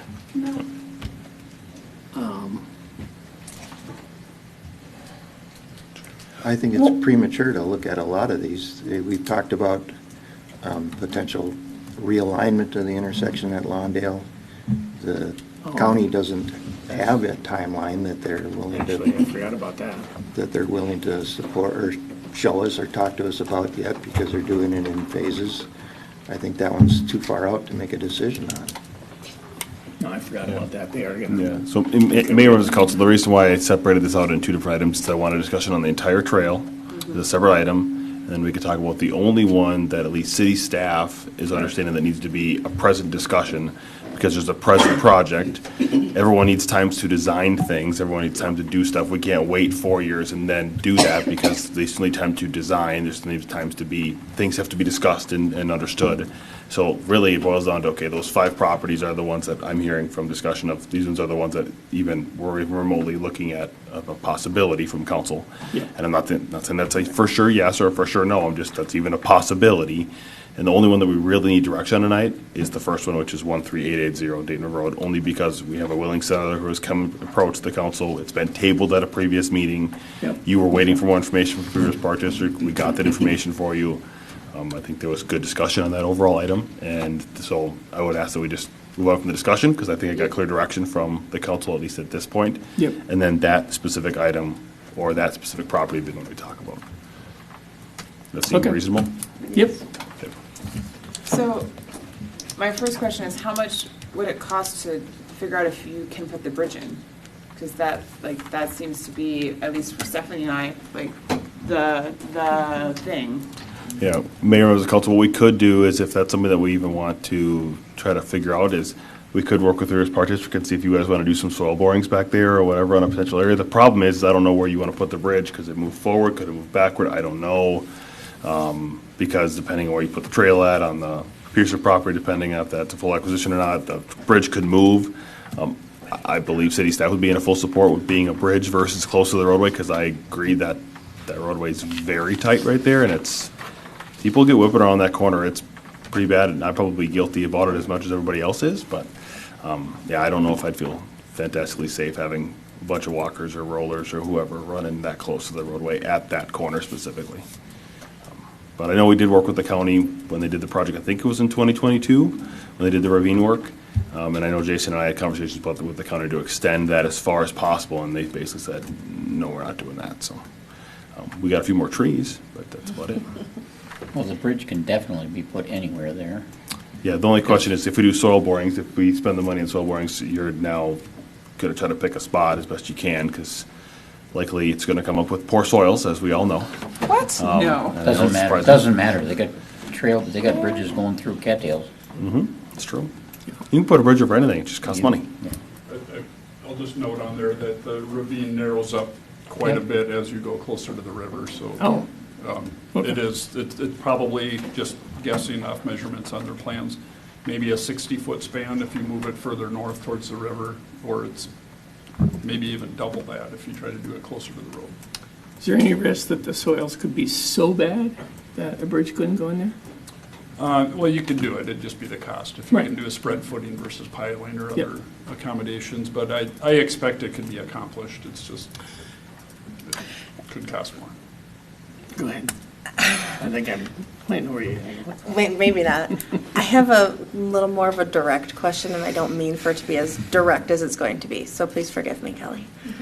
I want to check the temperature of Three Rivers Park District on how gung-ho are we about this bridge. So for you, if it's like, yeah, I mean, it would be all right. And I'm not asking you to say it's, you can't tell me it's definitely going to go in or it's not, but is it something that the Rivers Park District is like, it energized about, and like, this would be really cool, we really want to do this, and if it's just, oh my God, like not feasible, then that would be the reason why we wouldn't? Or is it, hey, it was just an option on a plan and it looks cool, and I'm not going to fault you for that, but I guess if that's what you're, okay, now I'll stop talking. That's a very fair question. Our goal is to have the trail away from the road, the greatest, highest desirable trail user experience.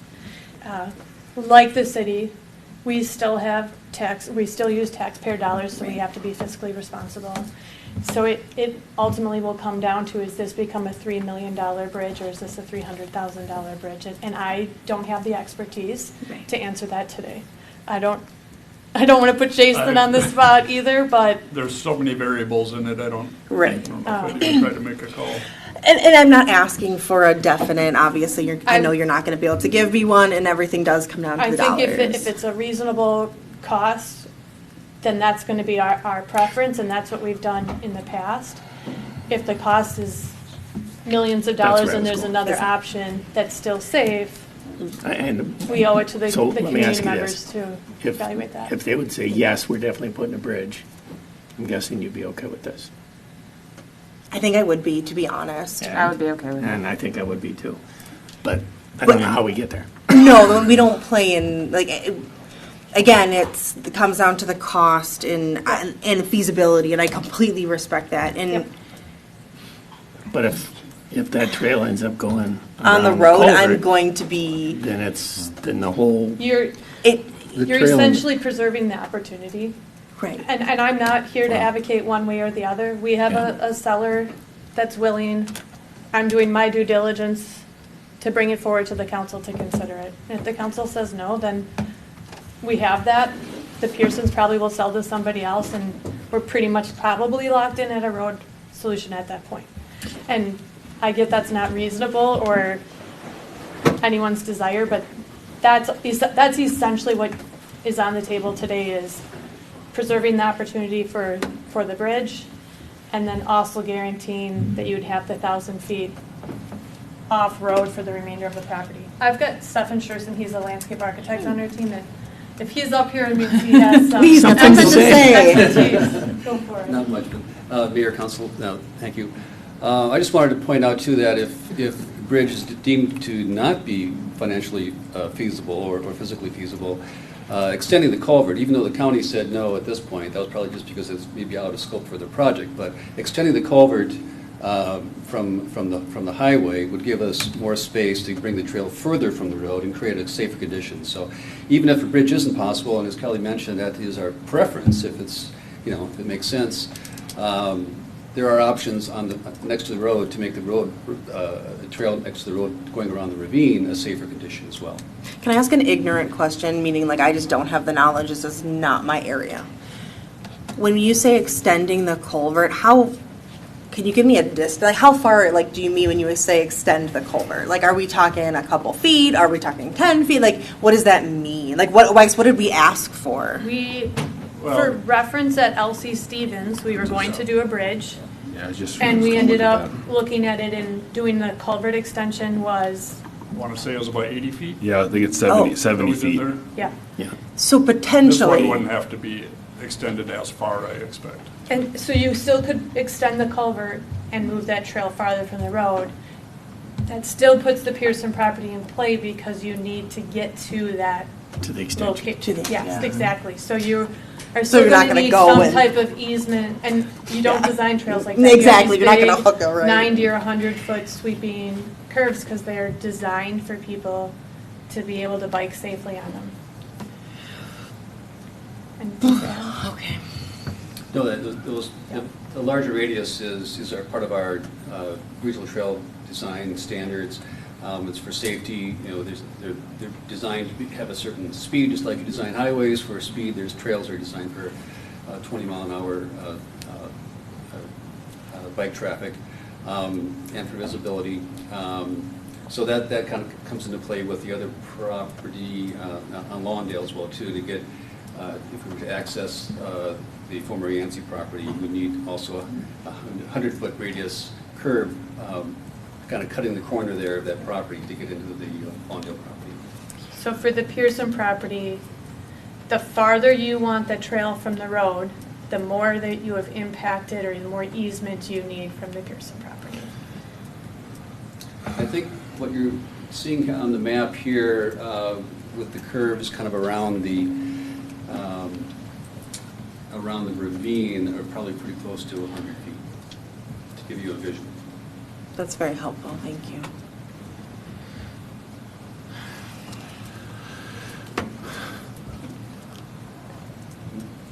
So, Mayor, members of the council, the question is, do you Have we moved approve- on to the next topic? Yes, we have moved on to item L, hopefully. I think it just kind of slid into item L. Thank you so much. Yep, Not you. sorry, Also, Mike Kelly. thank you. Yep. Can I sit or do you want me to stand? Nope, you can stand there. I'm sure you'll have more questions. Does anybody else have any comment about this? All right.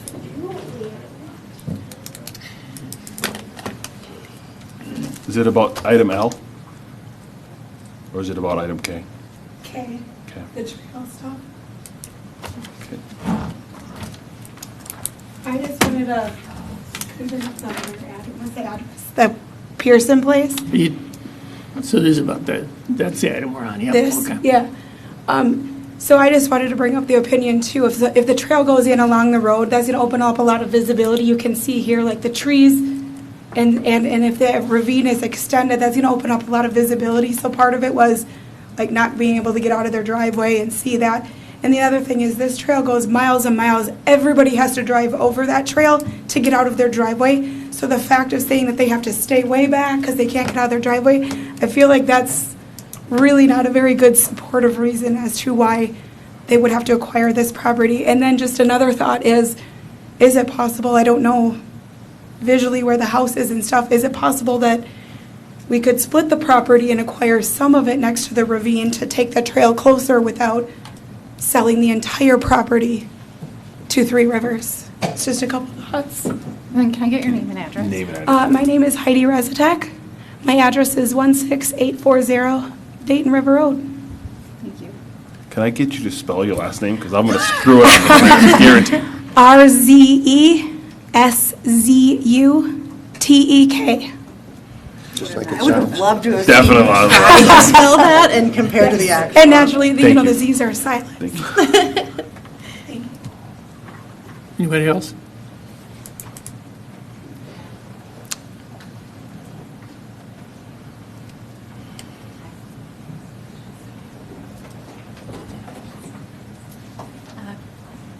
Crystal Fashion, 16860 Dayton River Road in Dayton. I sent a letter to the council. I hope you read it. I tried to provide some reasonable arguments as to why this just doesn't make sense to me as a homeowner on Dayton River Road.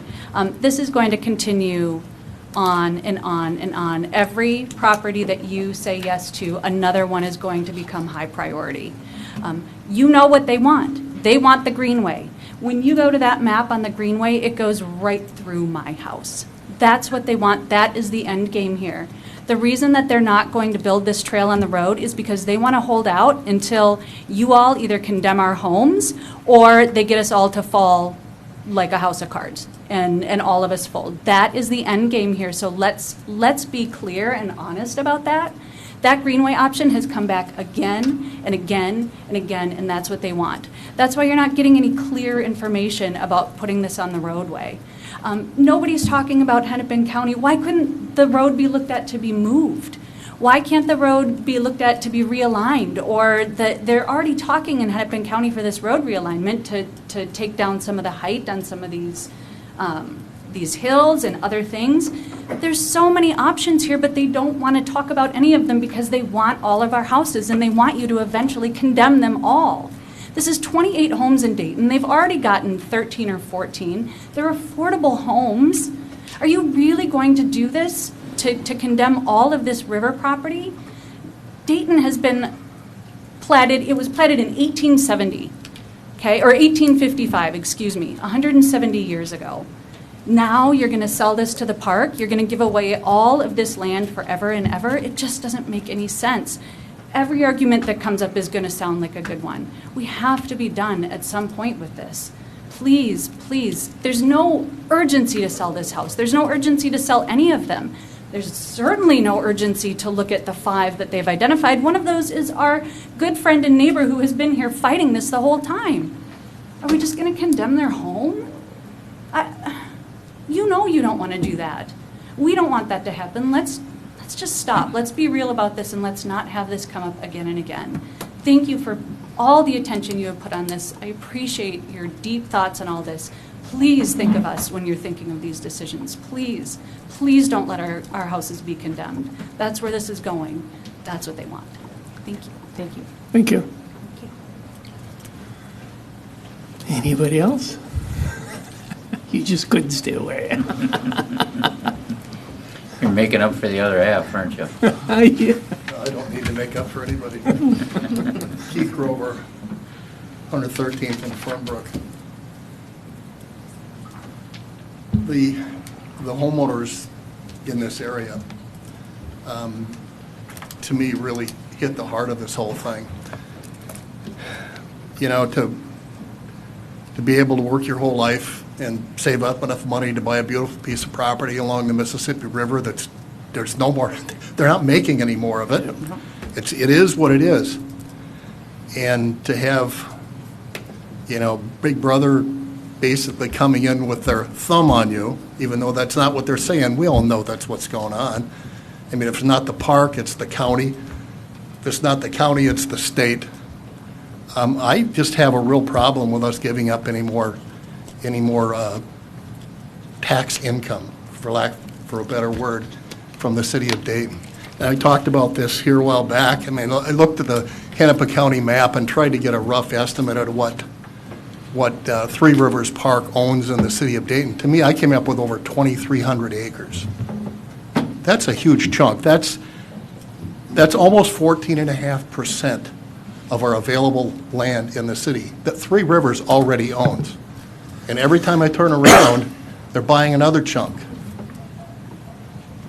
I don't like what's happening with these folks along the river. That really bothers me that they're put in this position to have to defend the right to have their own property and to maintain their own property. They're beautiful pieces of property. Heck, when I was a kid, I always wanted to live on the river. My parents could never afford to buy property on the river, and neither could I. You know, so I really envy them being on those pieces of property. I just found out in this research that I did, and I know I've told you guys this before, but Three Rivers bought 20-some acres over on French Lake, on the south end of French Lake. There's another 20 acres that we're not getting any tax dollars. The county says they paid like $650,000 for this 20 acres that, for most of the time, for me growing up as a child, was a swamp. You couldn't even run cattle in there because it was too wet. Somehow, somebody in their infinite wisdom allowed someone else to buy the property and fill it in, which you can't do that nowadays. We used to be a swamp. That whole property that was there that they bought used to be nothing but a swamp. It was basically worthless property. You can't build anything on it. There's no bottom to it. It's lake bottom. They filled it in. It was owned by a gun club. It was a shooting range. So that whole area down there is going to have thousands of pounds of lead shot down there from people going out there and practicing for years at this shooting range. That was the property that was owned and that Three Rivers just bought on French Lake. Now, I don't know what the heck they're going to do with it. Sure, it probably would have been a good place for us to have a park right on the lake. But I just have a real problem with us giving up more of our tax base. You know, you talk about all the things that we got coming forward in the next few years that we need to pay for here. And you can only go to the well so many times. People are getting hit hard out here with taxes now. You know, the magical solution was, well, let's bring business in. Let's bring more homes in. It'll lower our tax burden. It has done none of that. All it causes is us to have more services, be able to plow more roads, fix more water and sewer. To me, it's like a cat chasing its tail. I just am just not in favor of us giving up any more property that we can't collect property tax on. That's just where I'm at. Thanks. Thank you. Anybody else? All right. So I was looking at the amount of easement that's already there on that stretch, and it looks like it's 125 feet from because the road's going to get redone. The road itself can move, right? That's the whole point, is the road is not necessarily going to stay exactly where the road is today. Possibly. I mean, possibly, but I'm just saying, like, that's part of the point of doing the project now, is the entire road is being looked at. So it could potentially, the road itself could shift. And I've always, from the beginning, had a hard time giving up. I appreciate a homeowner's right to sell their land. We're not saying they can't sell their land. That's never been the statement. And the thing with selling it to the park versus anyone else, if we sold it, so say Starbucks bought it, they can't just go and put a Starbucks up. Like, they can't change the underlying zoning of a property. But when we sell it to the park, suddenly it's no longer ours. We can never change our minds. We can never get it back. We have no control. Like, we give up literally, we're literally giving it away at that point, and it is no longer ours. Any other sale to anyone else, it is still ultimately within the city's control. And so no one's saying they can't sell it. We're saying that we don't want it, we don't want to give up more of our city. And I hadn't actually thought about it from the perspective of the entire road is going to be redone. And there is more than enough space there for the road and a trail without, you know, the question of that corner gets a little tricky, but I'm actually, I'm waffling, I'm gonna be honest. Yeah, Councilmember Van Assen, one thing that we don't know, and we will know more maybe in the future, is what Hennepin County's plan is for that roadway. I don't know if it's going to turn into a 3-lane all the way, and then you have turn lanes on both sides. Now you don't have enough space of right-of-way currently, whether that's from the city of Dayton or Hennepin County, to put a trail. And I'm not trying to say that I know, because I don't. Yeah. I just want to make sure that we have all the information in front of us that we can prospect all day long. There's currently 125 feet of right-of-way there, most certainly. That should be enough if Hennepin County keeps the road as it sits today. But if they do any sort of expansion at all, which I don't know if they're going to or not, we'll know hopefully more. I'm looking at Jason because he should know more with the county than I do. I thought they did say. Yeah, they released their draft study on Thursday. I'm trying to scramble through it. It's hundreds of pages. It looks like it's going to remain a 2-lane section through there, at least for this project. They were looking at possibly adding turn lanes, right, in some areas. There will be turn lanes at intersections, but it looks like the If that's the case, then yeah, then you have more confidence than I had before when I said the statement, because I don't know any more than you guys do for information. So I just want to make sure all the information is present, and before we're saying, we assume this is going to happen because we don't know. We don't know. Okay, any more discussion? One other comment I'll make is that, you know, we are, if this property is sold to Three Rivers, we are creating another island for the property next to them. They now have Three Rivers Park property on both sides of it. We've seen this happen before, where one goes and another, and now that homeowner is on an island and has the same issue that my neighbor just a couple houses away has, where he's surrounded by park property, and how long can you hold out? And I think that everybody should be aware that we're creating that problem yet again by the sale of this property. Where are you at, Scott? I've already said where I'm at. You know? Yeah, to me, there's no big rush, there's no urgency. I mean, they got 4 years to sell it yet. Yeah. 3.5 anyway. Just we are an item L, correct? I just want to make sure we're at, because we went back and forth a couple of times. We kind of just want to make sure drifted. We've drifted just want to back make sure and we're. forth. So I'm going to make a motion to deny the sale of this So property. we got to take it out of, it was tabled. Okay. Yep, so you have to take a motion to untable untable it, yep. and then you can. Then we can act. Do we need a motion to deny? No, then it just dies. He would ask for a motion 3 times. If he doesn't get a motion for approval, then. It's always just like a weird. It's very odd. And not knowing what we need to do. Yeah. So I'll make a motion to untable Untable. this item. Okay. Steve and Stephanie. Okay, so now I am asking for a motion to. So we need to have a vote. Huh? Don't you Oh, have a sorry. vote for Yeah. it? Oh, yes. Gotta vote. All those in favor of untabling? Aye. Aye. And all those opposed to untabling? Thank you. All right, 5-0. All right, so now we would need a motion to approve 79-2025. And I'll ask for a motion again. And I'll ask for a motion one more time. You okay? No motion.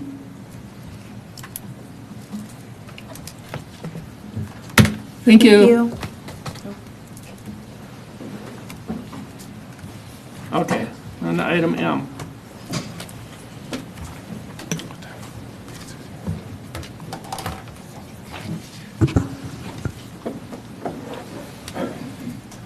Fire away. Good evening, Mayor and members of council.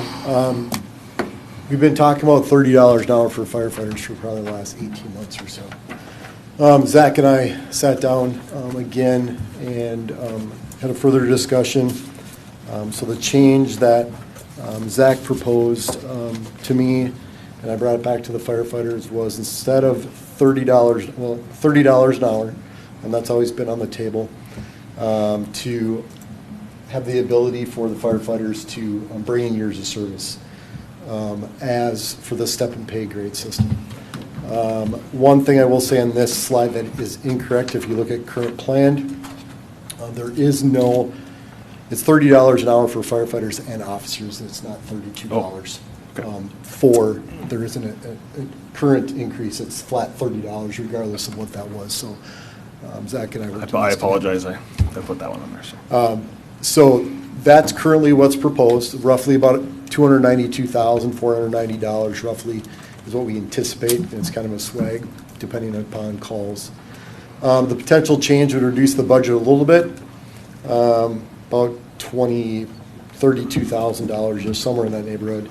So pay is based on years of service starting at $25.14. Pay based on years of service on average, if you take, $26.90 is for officers. And if we looked at the average, I think it was like $26.40 or something to that effect.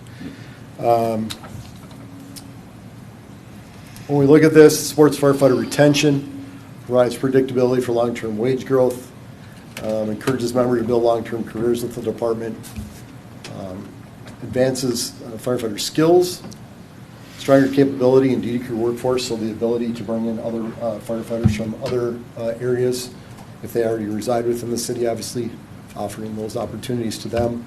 And with that being said, the max that we would offer and what we've typically done, according to Zach in the past, is we've never hired above grade or step 3. Four. Yep. Step 4? Step 4. So we probably look around that middle of the road, and I'll get to that on the next slide here. Creates that structured pathway for officer roles. So the one thing that we don't have on here is that officers are going to be placed on step in grade 2. So step in grade 1 is our current standard for part-time staff throughout the entire city. We move them up, so between grades it's 7%, so it'll be 7% increase, giving that promotional value to those that are interested in pursuing leadership opportunities. So this gives an idea of what you've seen in the packet. Annual step increases, again, step 1 is $25.14. There's a little bit more information in the packet that talks about probationary steps. They start off at $15 an hour. Upon earning EMT, they go up $2 an hour to $17 an hour. Once they earn Fire 1, Fire 2, and Hazmat, it moves up to $19 an hour. And then upon completing fire apparatus operator, they'd be at $20 an hour. So typically, that process roughly takes a firefighter about 18 months. So once they were here in front of you for being badged, they would receive that $25.14 an hour. That's when that clock would start for year 1. The other thing that you may see in here is we talking about holiday compensation.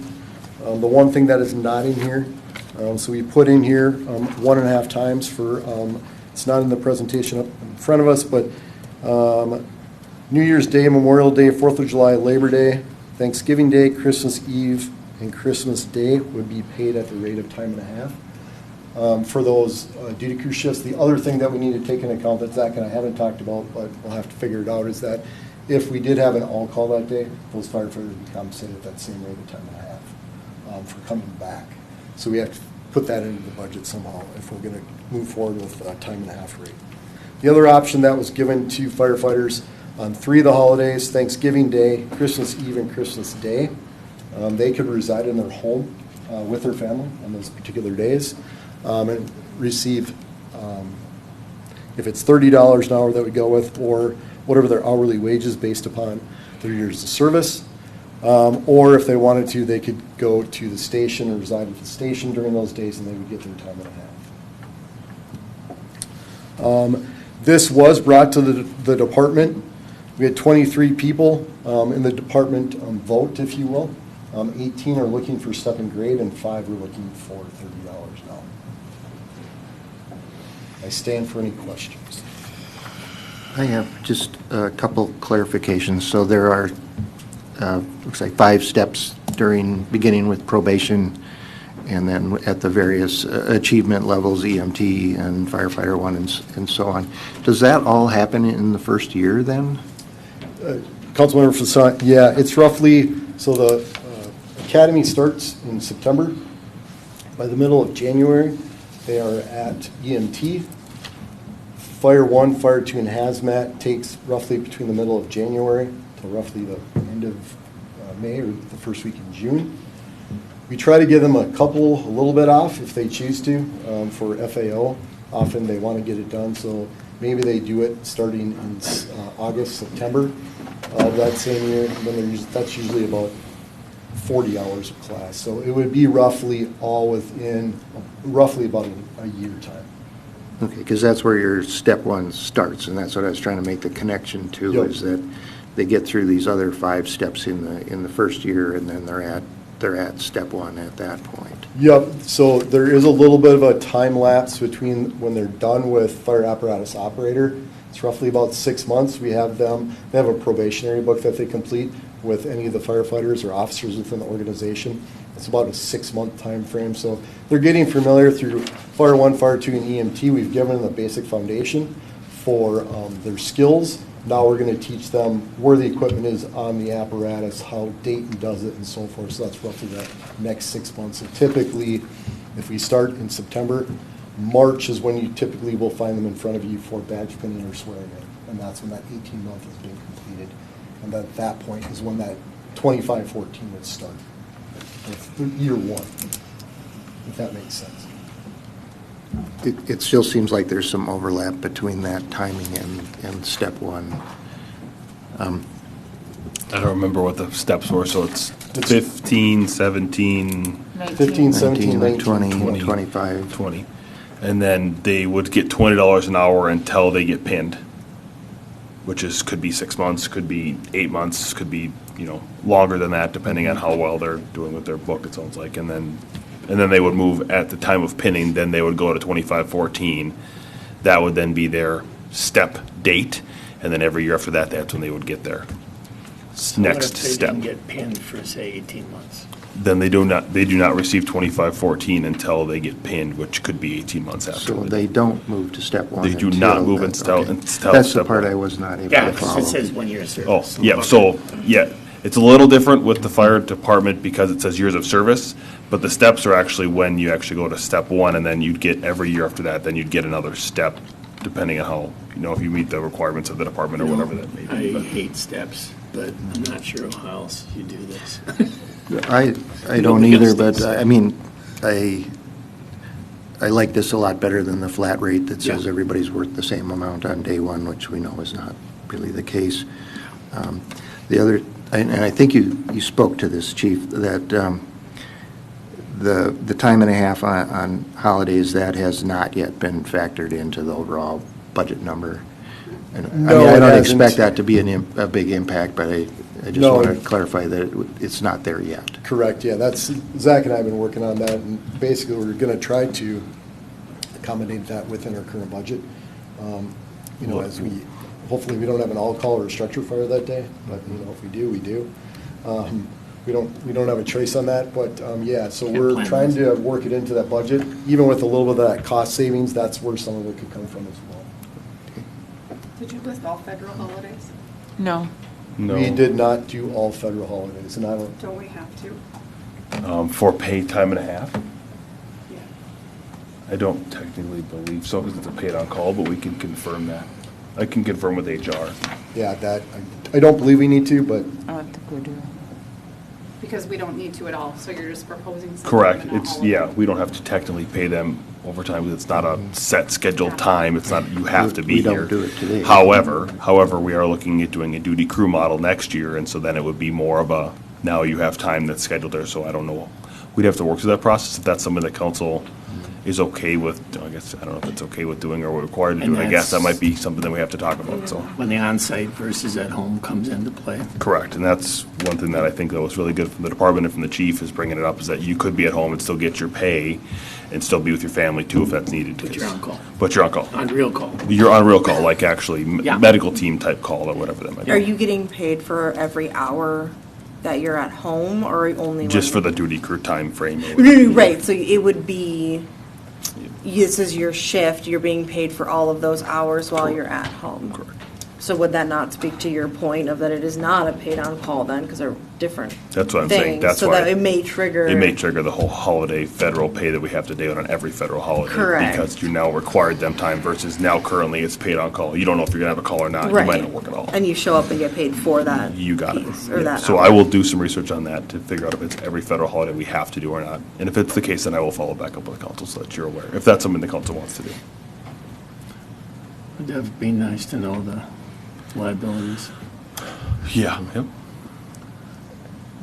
But as far as the pay structure, the flat 30 versus step, I'm with David, I prefer this. I think it acknowledges that not everyone is, someone who's just started is obviously not the same as someone who's been there for 5 years, and that should be acknowledged. So I like this.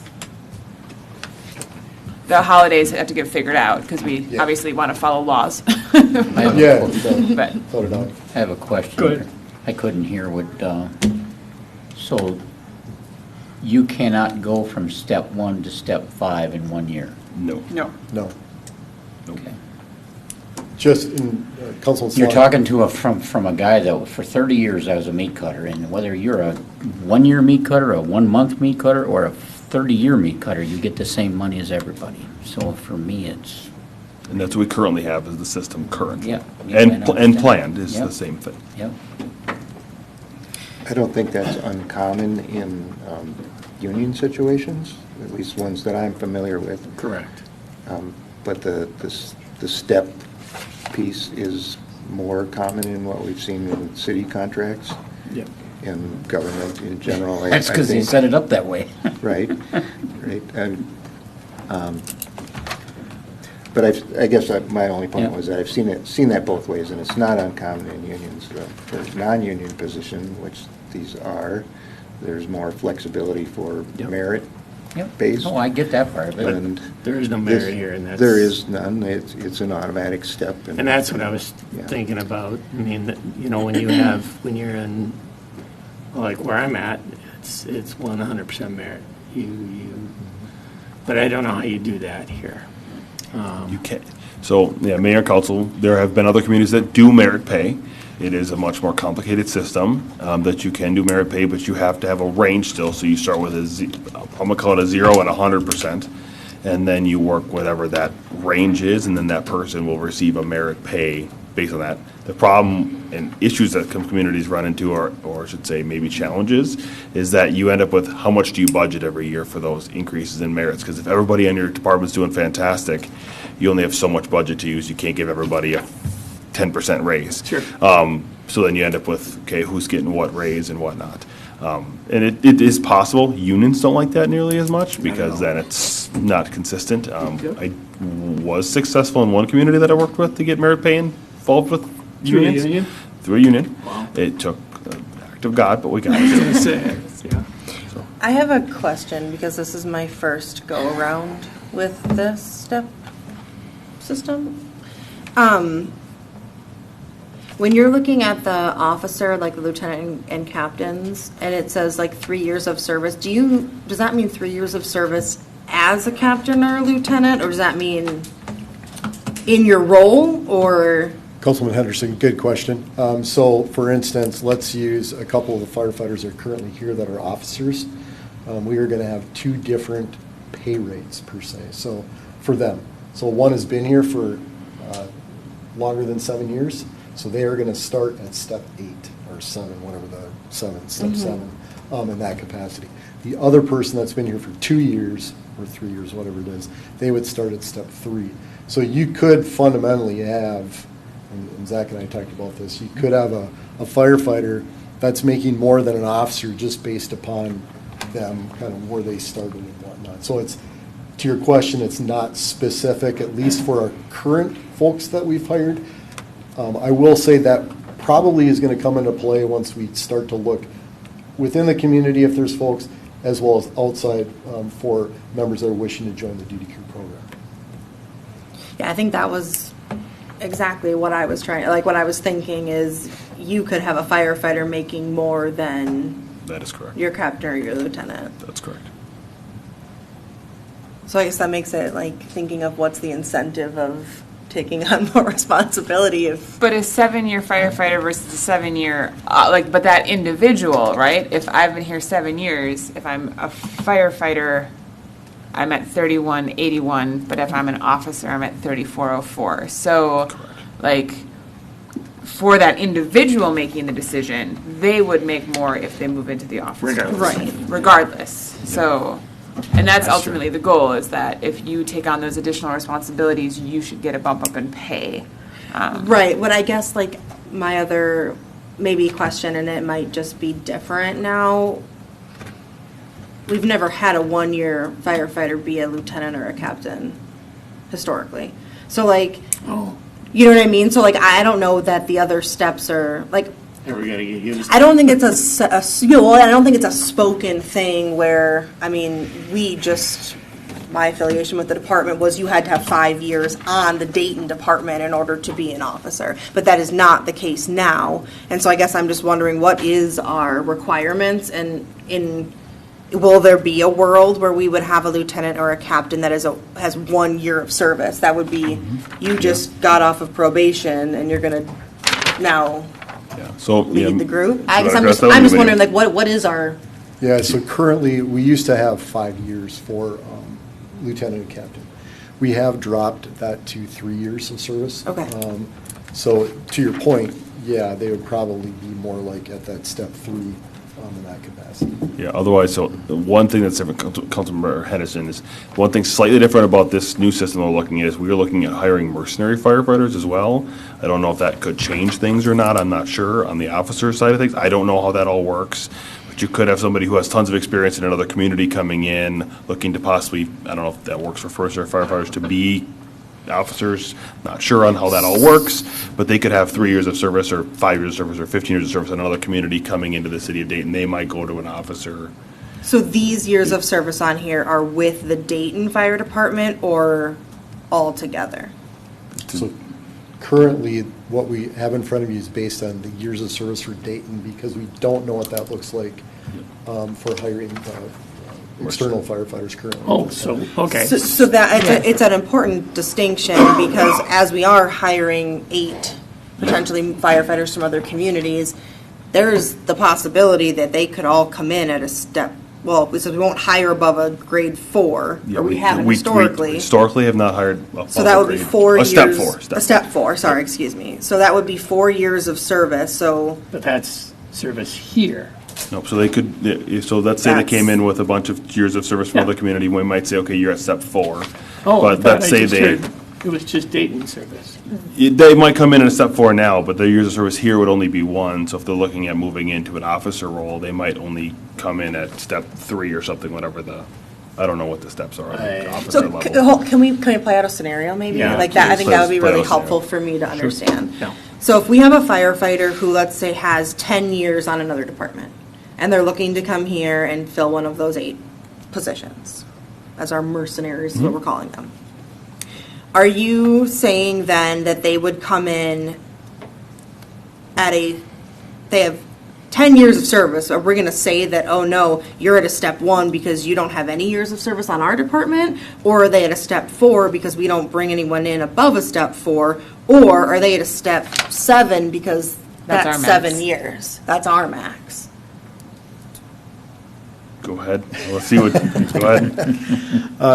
Councilman Henderson, so the idea would be is we want to recognize their years of service with another organization, no different than I think we do with other staff throughout the community that we hire. So we would bring them in at no more than 2910. If you look at the officer pay structure, that's step 3. If they were coming in as an officer. How about if they're just coming in as a regular firefighter? As a regular firefighter, Then it would be 28. Yeah, we would be Step back over four. at 28, 20. And that would be the max. 2719, sorry.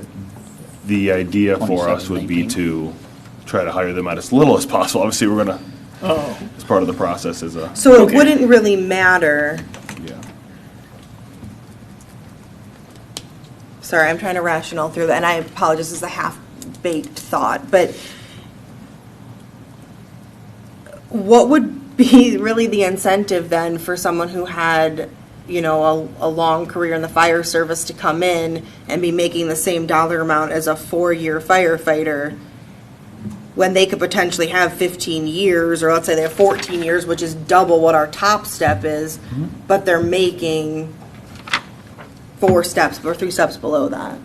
We want them to be here for a long time. It's a longevity thing too.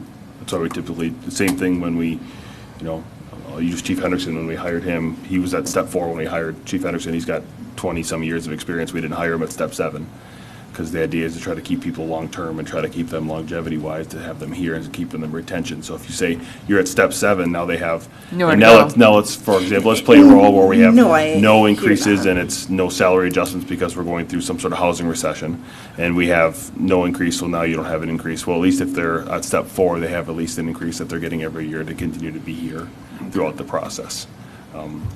That's just historically how So it's somebody done it. coming in is maxed out at step 3 for officers and step 4 Yeah, for. yeah, Okay, correct. That's the bottom line. Yep. Yeah, like I said, it depends on what they're coming in as an officer or not.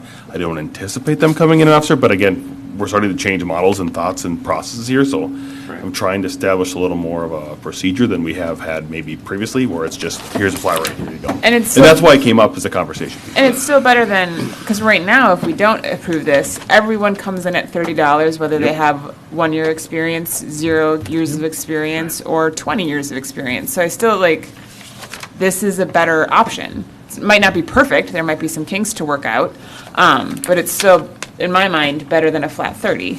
And I particularly for that probationary, let's be real, that your very first hour out, you don't have the same level of training after you finish that period. So absolutely there should be a pay differential there. But I think this is still better. It might not be perfect, but I think it's still better than a flat 30. So I'm okay with this. And maybe the holidays need to get figured out, and maybe, but I also, it's not unusual that when you hire someone that they don't come in at the tippy top. That's, as you said, how we do everyone else. So I'm okay with that. I don't have an issue with that. And if we run into the issue that you can't find anyone, then we can always revisit this, right? If it turns out no one's willing to come here for this pay.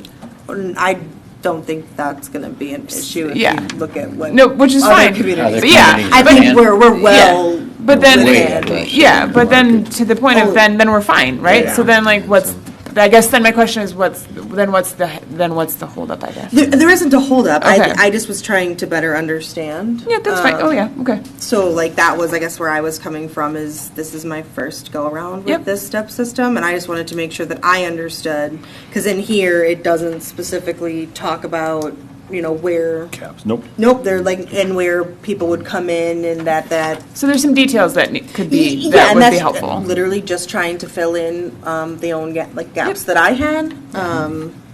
And just to advocate for step methods, merit systems are really prone to discrimination, particularly against women and people of color. So, I mean, they are. So, These are prone to promoting people that don't have a clue.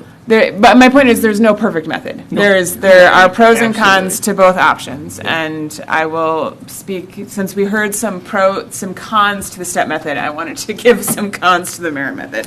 So, neither method is perfect. There is no perfect method, but I like this, and I think it's a good start. Anybody else have any more questions? One thing I'm going to say, I just hate the 7. I mean, they're going to end up getting 7% a year.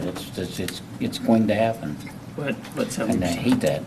The salary adjustments. So the salary adjustments will happen as well. That was noted in there as well. I wanted to make sure that was clear too, that they're in line with other union contracts, and we typically take all this. I just think try it's to do as crazy best that as we possible, spend $459,000 on wage increases for 2026. It was a big year. Yeah. Hold on I a think second. I think it's crazy. They're not guaranteed. They're not guaranteed. No, they're not. No, they're not. So your statement. You're kidding Sorry, yourself sorry. if it's not Their gonna salary be. adjustments are potential, Right. as with the council, that are not, they're not, I think that's underneath the talking. It point. is. You just Yeah, sorry. the words and the words Yeah. were not. So it is not guaranteed to have a salary adjustment every single year. Like I mentioned, housing recession, maybe there's something with the union contract, maybe the council says, no, we're not doing a salary adjustment. That's fine, but at least they have some sort of step if they're gonna have something they have along the way. But I had one other question, and, in the packet, it talks about starting this in 2026. And I thought I had heard earlier that we had, some kind of dependency on when the para thing could come into play. So is that still It is the still the case case. here? It's still the case. So what? I think our anticipated, Chief, correct me if I'm wrong, March 1st is our anticipated Yeah, timeframe? we're looking to, we wanted to get this out and then, because I needed a rate to advertise that outside of the community. So wanted to bring this forward, and then we're anticipating, we're hopeful that by March 1st, we can have duty crew operation. And once duty crew becomes operational, that will be the time frame when this pay rate will become effective, because that gives us enough time to make sure that we're paying the people appropriately and have enough time with the dissolution of the fire relief. Sure. And are we then prohibited from implementing this until the duty crew comes into Based play? on dollars we have in the budget and based on how many dollars we have available from the state, yes. Okay. So they need to play together, and I guess that You got just needs to be clear to everybody that the implementation is The implementation coincide is with on the change of the retirement. That is correct. And the firefighters are aware of that, the fire department is aware of that, that we need to all play together in order to make everybody move forward here, as we have to desolutionize the fire relief. That opens up the para money for the retirement to be able to utilize from the state. There is a little additional dollars so we can pay both at the same time. What I mean is that every single month we have to pay a percentage towards the relief, because that's what their earned is by month. So we have additional dollars in the retirement to pay for both for, I think it's a 2-month period that the chief and I went through. If I said, okay, we could pay for 2 months worth of retirement in both para and the relief before we can desolutionize, that's why it works on March 1st. The anticipations were done by May 31st with the May 30th. May 31st doesn't exist, I don't think. Okay. Thank you. That's what I needed to get on the same page. Yeah. Yep, good question. Okay. I think we're there. Motion to approve? Second? Any more discussion? All those in favor say aye. Aye. Aye. All those opposed say no. Carries 5-0. Item N. Good evening, Mayor, members of council. This is extrication equipment that was tabled, I think, on October 28th, as it says there. So Councilman Solonic had reached out to Jefferson Fire Safety and had inquired about, can the hoses be replaced? What does that look like? So I had not Tyler, but Tyler's the president of Jefferson Fire and Safety. One of his employees came out, took a look at the equipment, and indicated that there is possibly up to 5 years of where that pump is still will be available, but they can't guarantee that. So I want to clarify a statement that Councilman Solonic stated earlier in the council meeting, that yes, they can be repaired. However, there's not a guarantee with that. So we can pursue whatever avenue council would like to pursue. I will give you my thought, and that's if we're going to spend $11,200 or 28% of the cost of a new piece of equipment, to me it doesn't make sense. We are trying to remove the extrication hoses, because now the hoses are contained within the unit itself. It's all one unit. It's not power pump and hoses and then our cutters. This, I probably should have done a better job of putting pictures to probably depict what I'm trying to talk about. It's just all one unit. So it's battery operated.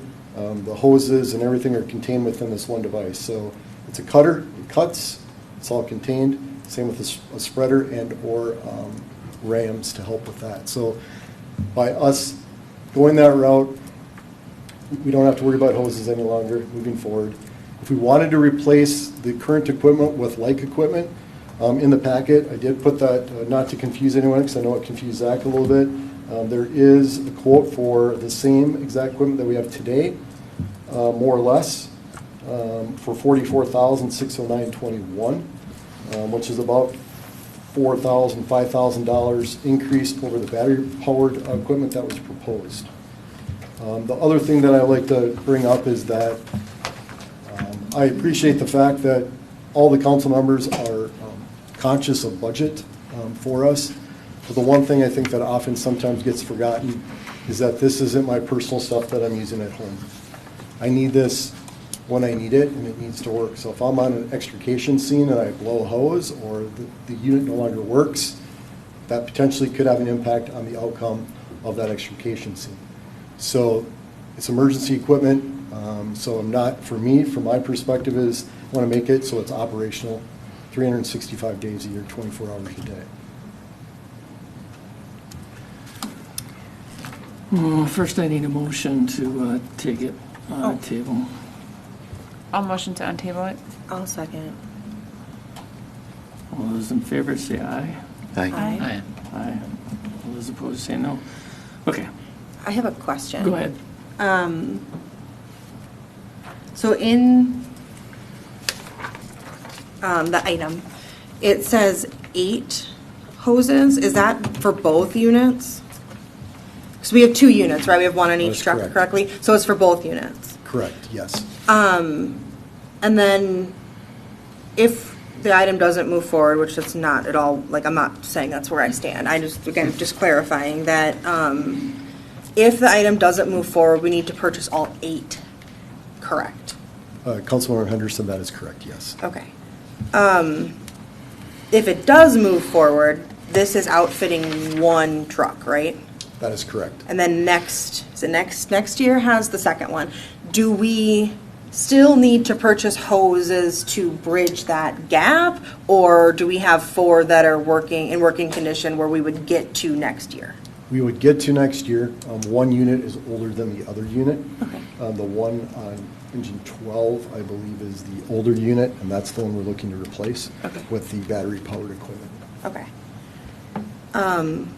How long do you think the second unit would last? Are we talking about next year to replace that one, or would that go another 2-3 years possibly? That is in the CIP for next year. Okay. We do have, like we said, we do need to replace the hoses. The power unit is a little bit newer than the one that we're talking to replace as well, just to clarify. Do you know what year we bought the one we're trying to replace? I believe, my understanding, according to them, it said, I think it's somewhere between 10 and 15. Okay. And then the newer unit is? I think 10. Okay.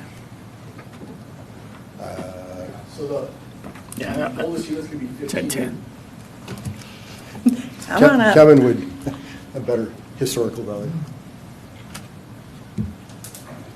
Mayor, members of council, so the unit on engine 12 currently is 15 years old. That's our older unit. That's the unit that the power source, the hydraulic motor on that one, the parts are going to be obsolete soon, like we talked with Jefferson. The second unit, which is on engine 21 right now currently, that one has just hit 10 years in October, so last month. That unit, the compressor for that unit, same hoses, same tools, but the compressor is a newer, updated motor. Parts are still available for that unit. So is that maybe, and I'm not trying to speculate, but is that why we're asking for 1 right now? Because this is the one that is most critical for us to replace? Yep. We're looking to replace the unit on engine 12, like you said, which is the 10 years past its prime at this point. And they operate similar, right? They're very similar technologies, as far as like the firefighter using them. Between the cordless and the... No. The 2 you have now? 2 we have now. Yes, very, very similar. Is there a concern, and maybe that's a strong word, but is there a concern that if we have ones that operate differently, that it would cause a problem as far as making sure that, how do I say this, like, a lot of this job is move quickly, grab it, go, like it's muscle memory. Is there a concern that if there are different units that would cause an issue, or would it be okay to replace one with a newer technology and then Are you implying you'd like to buy 2 then? Listen, I'm following every avenue. Kevin, I'm not saying that, I'm not saying So- no, I'm so- just asking. Also keep this in mind as a benefit of this, right? So we're switching from a hydraulic unit that, obviously we had a picture we can show you, but when we're getting off the truck, we're grabbing 4 hoses, 3 tools, possibly 4 tools, and the compressor, right? We're carrying all that to the scene. Yep. You know, with the point of going to the duty crew, we're gonna have 2 on, right? If we get a call for a PI accident with injury, with entrapment, we're gonna be doing extrication. Instead of 2 people trying to grab, 8 different tools, they're grabbing 2 tools, right? We're speeding up that process, we're having a quicker extrication. But yes, we train on our tools. They get checked every month during truck checks. So everybody should be familiar with it. So you don't see an issue if, I don't. okay, that's Yep. helpful. So, and really, it's a matter of hitting the on button, and the tool operates the same as the other ones. Okay. It's the same trigger, it's the same toggle, very similar. The difference isn't getting from the truck to the vehicle in question. That's where the difference falls. Once you're Yes. at the vehicle. Yep, and then at that time, once you're at the scene, you're working, you're relying on a gas motor and a hydraulic motor to run those tools. Instead of the battery. Instead of the battery, right? There can be errors with gas, we can have motor problems, we can have electrical problems, hydraulic issues, broken lines. These hydraulic lines are not just your common going to Harbor Freight and getting hydraulic lines. These are specially made by Hamatro with specialty ends that are patented. Are there, with these new units, are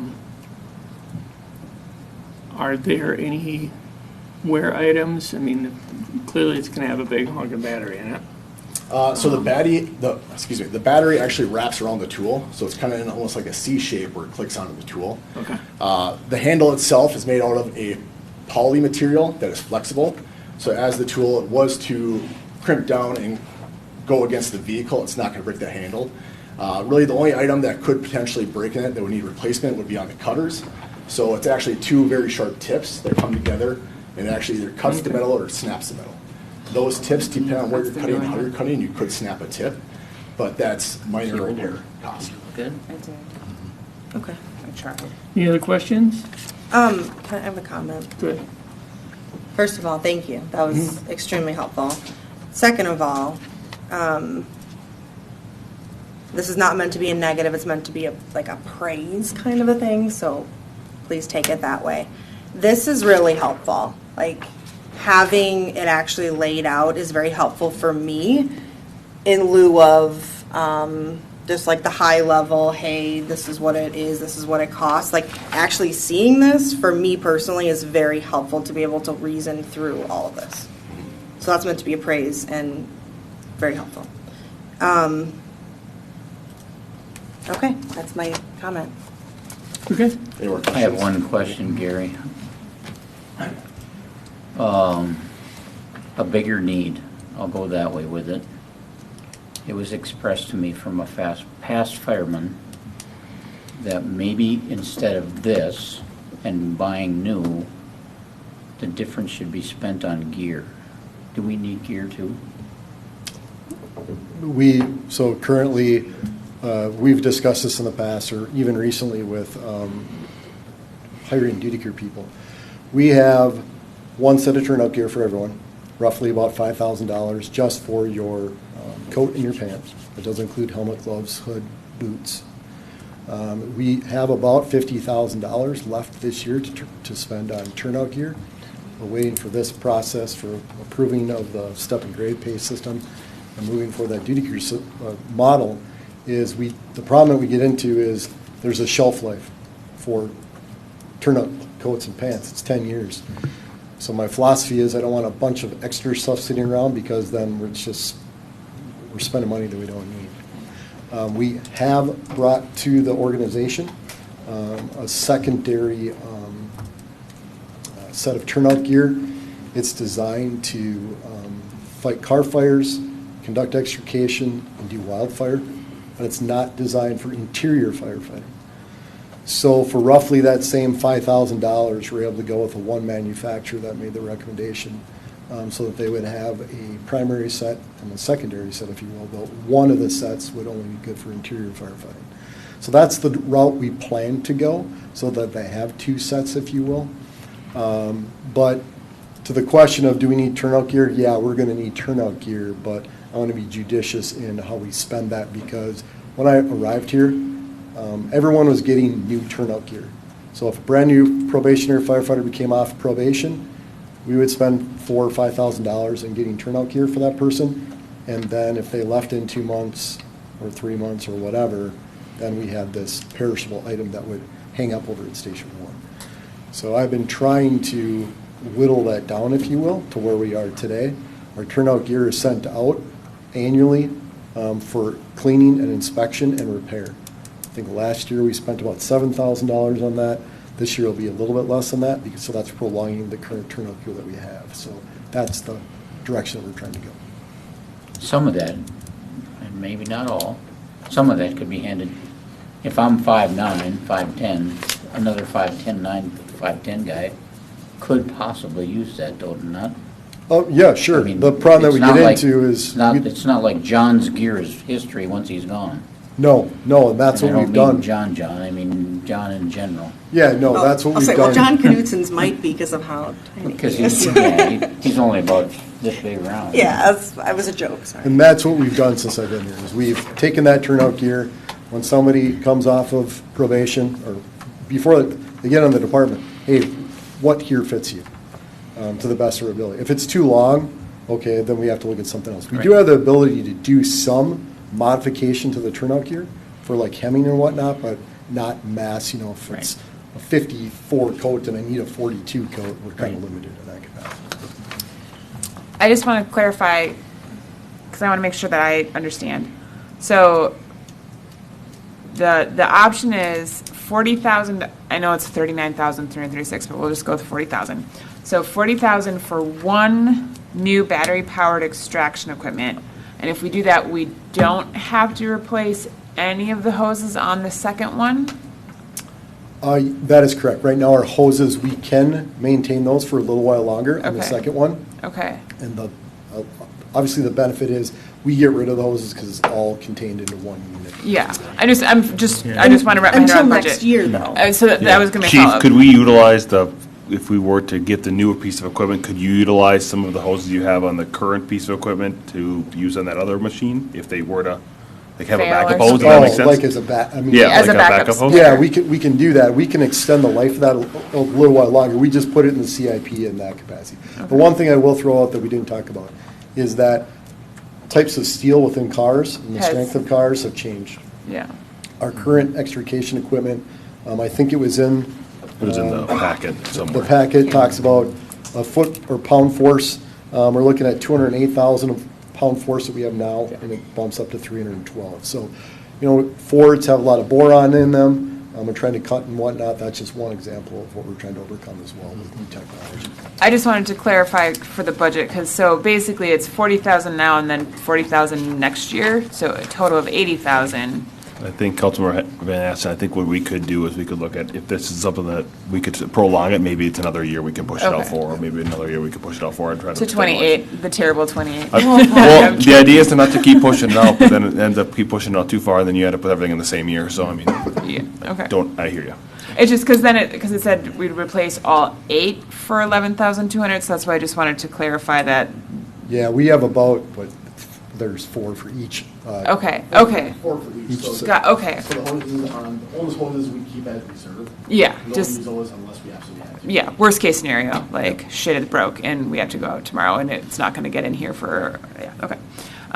Sorry, I swore. I hope that doesn't, it's okay. That's a thing. Tonight? No.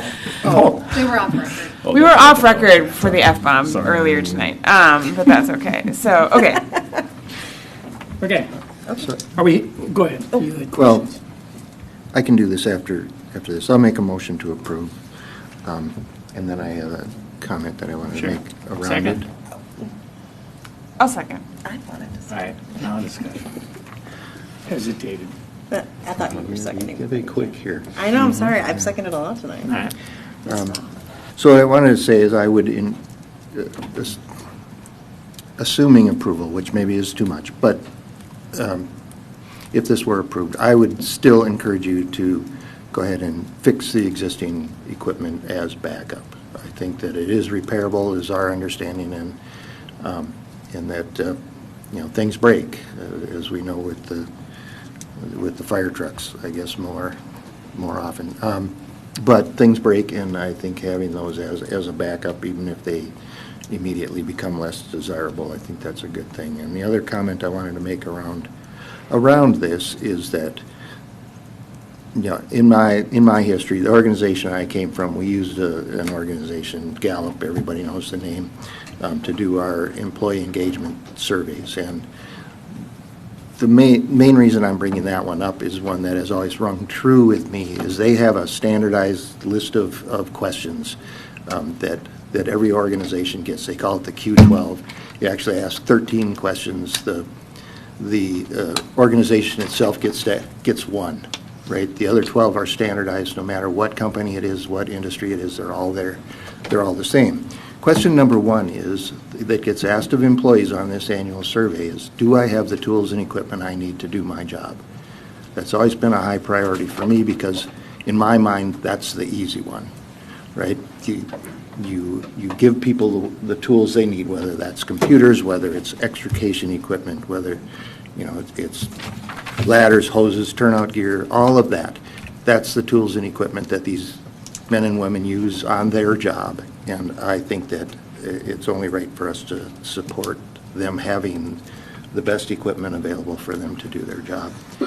And I can see with everything else going to battery technology, why not this too? The plumbers have been using this, things like this. You to do get crimp a charging fittings and unit all. with this, right? No, that's an Council, extra yes, $10. you Cool. Yeah. It's So- not an Apple product, it actually They're not gonna does come change with the everything adapter. you need. So that's my comment. I know we have a variety of challenges with the fire department at this time, but this is one that we shouldn't be hesitating on, and that's my opinion on that. Okay, got a motion and a second. Any more discussion? All those in favor say aye. Aye. Aye. All those opposed say no. I'm gonna go aye, I guess. Huh? I'll go aye. You can abstain. I'll go aye. Okay. 5-0. I'll have a separate conversation later. Okay. Okay. Later. Tomorrow or the next day. Oh, okay. Okay, on to item O. Payment of claims. Motion and a second. Close. Just hold. I'll make the motion. Restroom. Recess. Sarah, What? need a second? Oh, Need a second? wait a minute here, we're on payment of claims, right? We haven't gotten to discussion yet. Oh, Marty's not here. Did you find out? Tell me. We have to second. I second. A second? Okay. Dave second. All right, now I let's didn't- discuss it. Payment of claims, go ahead. Page 77, JP Morgan, 6,000. What services? Great question, Councilmember Solonic. Appreciate the question. So I was able to look into this. What this $6,000 service is related to the DNR.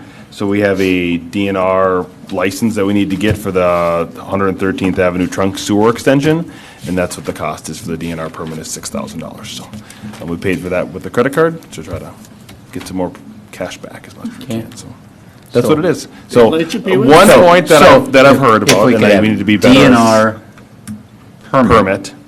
to the payment of claims, that would help. Yes, so one comment that I heard from Councilmember Solonic, which we need to do better as staff, including myself, is to be better at explanations on the payment of claims for explaining what they are versus operating supplies, professional services, just explaining what it is versus Oh, you just just. have to explain it here. I don't really I care don't- when you explain I it. think it's just wanted to primarily answer. with the credit cards. Yep, it's primarily with the credit really card a stuff, because short that's just how it works. description, And it's hard to- we will do better with that, so I appreciate the comments and the information. Were you worried he was getting stock tips or something, or what? Stock certificates? No, tips. Professional services. Professional service, yeah, stock tips, that's what it is. Good. Go ahead, Dave. That's the only one I got, Dave. The other three got answered earlier today. Yeah, I've seen a couple of this in one line. The only other one that I'll bring up tonight was on page 92, and it's a $522 for volunteer fire department benefit renewal. Mayor, members of Councilman Pursuant. That is so the Minnesota Fire Department Association offers the fire department an opportunity to spend $10 per paid-on-call member or part-time member, or $125 for full-time for myself or Chief Astro, to provide a supplemental benefit if we were to be hurt on the job. So they pay, I don't recall what the daily rate of pay is, but if somebody is out on a work comp issue, it augments that work comp policy for a very insignificant amount of money. Thank you. One comment on that one is that it should not say security on the comment, it should say secretary. So just one comment, we had to correct that on the check, so. I have. Yeah, bought my shares today, right? Were you done? Yeah. Okay, go ahead. So on page 67, vision production, there was a drone used twice. So vision production drone, 2025 parks improvements for 2,700 and drone for 2025 construction, 4,800. Yep. I just want more information. Yep, Councilmember Van Asten. So that is Chris, our AV guy. He does drone pictures for us, and he'll take us progress pictures for us so we can have a progress of what the park looks like or a project looks like over the time frame. And then he put together a bunch of pictures and videos for us if we can. And part of those processes is that he just does it throughout the year as the project goes along, and then as the project gets along, we have kind of progress photos we can share with I think this council, one was whatever. an added one for the new website, actually. We Yep. requested some updated photos. Okay, because it just seemed like a big number, but that would. He did quite a few projects this year for us throughout the year, and they started in like February all the way through the end of the year, and he just charged us one time for the invoice, so. Okay. And then on page 71, fitness for duty eval, 2,500. Is that standard? Yes. Okay, it's, Well, Councilmember Van Asten, that was related to the item from the last council meeting. okay. Is that, okay. That's the price to do Okay. a fitness for duty test. Okay. Assessment, not a test. And just so you're aware, we'll be doing that again. Okay, so I guess that was my question. And then, is that required by our policy? Is that, who decides who needs to have a fitness for duty done, I guess? How does that work? We don't always do that either, do That's we? what, I mean, I guess that's my question. This is the first time it's popped up. And Councilor Van Asten and Mayor members of council, I think it's something that we need to look at our procedures and processes Okay. for overall to make sure that we're having that more consistency. Okay. We will work with ABDO to make sure that that process and procedure gets updated. It's also something that we're going to work on through this process with having HR kind of onboarded is what can we do more consistently and more process oriented versus just doing it on a one-off basis. Yeah. But that's how we've always operated as Dayton, is just doing one-off bases and. That's because your one-off is once a year. Typically, and that's not because we don't want to do things more consistently, it's just we don't have the resources to put together the process and procedures to make it work, so it's a We're great also question, gonna and figure out how, so when this came up along those lines last time, how we could possibly be asked to terminate somebody and yet we can get no information. yeah, that's correct. That's a massive hole, and I don't know. Well, I I think- defer to the attorney whenever that happens, so. Yeah. So that, okay, We so can thank you for worry about clarifying that, and hopefully we can get a little bit, get that, like you said, in a policy. It is a work in so- We progress. do need a policy Yeah. because it's happened before and we don't do the, Yeah, it just needs to be consistent, we need to Yep. know what, when, whatever, but I'll leave that to HR, that's not our job. The next one is just one of my things, because anytime it happens on my credit card, I get suspicious, and not just I get worried that something happened to my card, right? But there's 3 $8 charges for deposit for FDIC hotel. Were those, and they're all on the same date, so just want to what happened there, I guess. Yep, so it's deposit for 3 different rooms, whatever the, Okay. Oh, and only Separately. an $8 deposit for a hotel, for a room? they charge a They're conference. just seeing if your credit Oh, card works. got it. Okay. Like I said, What is it, anytime my dollar credit card has balance? 3 bing, bing, bing, I always get worried that whatever. So that's what always catches my eye. I asked about the 4,000 today. I got the answer. Okay. My next one was on page 90. Cypress Cove wet trap, where did that go? Where is that? Cypress Cove wet trap. Oh, for $9,350. What the heck is what is the wet trap, and why is it almost $10,000?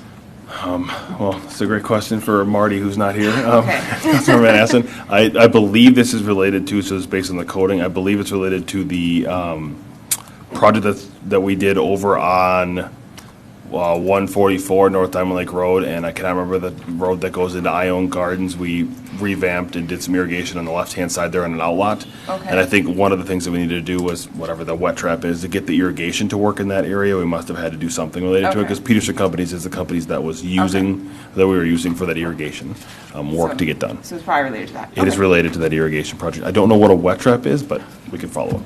It was just expensive. Something. That's the other thing that catches my eye, when they're high. Repeated or high. Okay. Or 8. Yeah, it just seemed like and like 3, bam, bam, bam, and I was like, wait, what? Okay. You had thank something? I do have one, which I got an answer to today, but I don't know.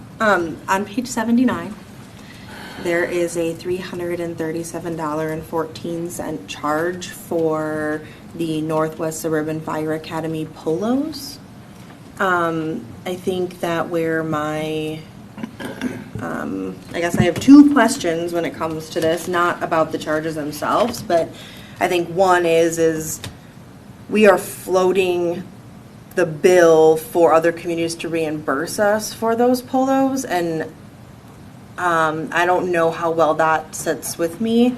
And then I think the second thing is should we be purchasing them at all? Because again, the academy is not a business that is associated, it's not a business at all, but it's not associated really with the city of Dayton, and our taxpayer money doesn't support the academy. And so it's just an agreement with other communities to go through the same college for training. And so for me, I don't feel like that's an expense that the city of Dayton should be footing.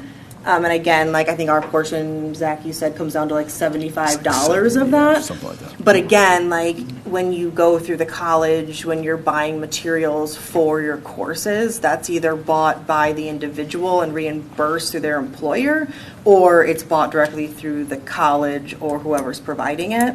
And so again, like it not being a business that is a city of Dayton business, I don't feel like that's something that we should be floating for other communities to reimburse us for. And I understand again that we have we have contract with the city to like, hey, we're going to buy this, you take care of that.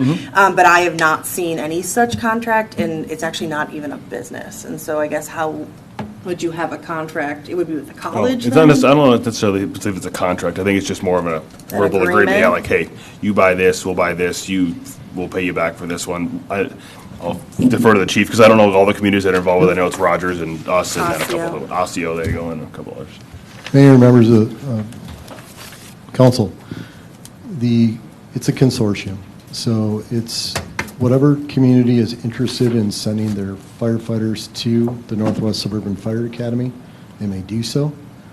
The agreement amongst the consortium of fire chiefs, myself, Chief Ferens, Osseo, Chief Berg, and Brooklyn Center, whoever is interested, we sit down, we take a look at what things do we need to cover collectively as a group, and then those get built out. So my statement or my question is to council is, if we have another community that covers, like in this case, we sit down, we talk about, we have the graduation ceremony that we've had the last couple of years over at 21st Century Bank Event Center in Rogers. There's been food purchased by the city of Rogers. So I just need clarification that you don't want them to purchase any food on our behalf and they bill us. Because that's the same thing that we were doing with everything else. So at the end of the day, there's stuff that they float for us and there's stuff that we float for them. So we collectively put this together as a group and sit down and talk about it. So that's my question to Councilmember Henderson. I think that where my question comes in is that the North Suburban Fire Academy is not a Dayton business. And that, yes, we may train through the college, but the academy itself isn't a registered business, and it's not a business that Dayton, to my knowledge, we have agreed that we would be funding or floating money for other communities for. And so I guess for me, I would rather know and have Roger say, hey, this is what it costs, and then for that to come through as graduation expenses instead of, I just feel like it muddies the waters. And I feel like that's the hard part for me is I want to be able to track back all of the money that we're spending, because in here it says, oh, we bought $337 worth of polos and maybe eventually we'll be reimbursed. But again, it's really hard to track it if it's not specifically laid out. So I would rather see a bill from Rogers to say, here is your portion of graduation, and for us to pay that amount knowing, yep, this is for graduation, this is for this. That's what we do currently. So they give us a bill for our portion, no differently than we provide a bill for them for their portion of the polos.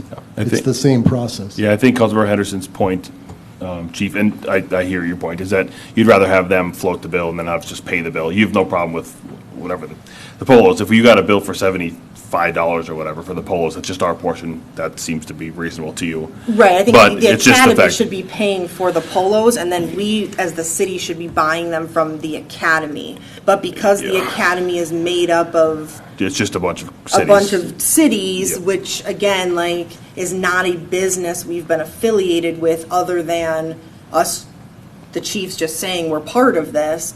I feel like, again, it muddies the waters, and I would rather have Northwest Suburban Fire Academy on its own purchase this money instead of using taxpayer money to float those expenses, whether it's for the ceremony, whether it's for cookies at the college. Like, those aren't things that I feel like we should be floating with taxpayer money for a business that isn't an affiliated business with the city. So for me, again, it goes back to, should we be buying these at all? And should the city be paying for all of that up front?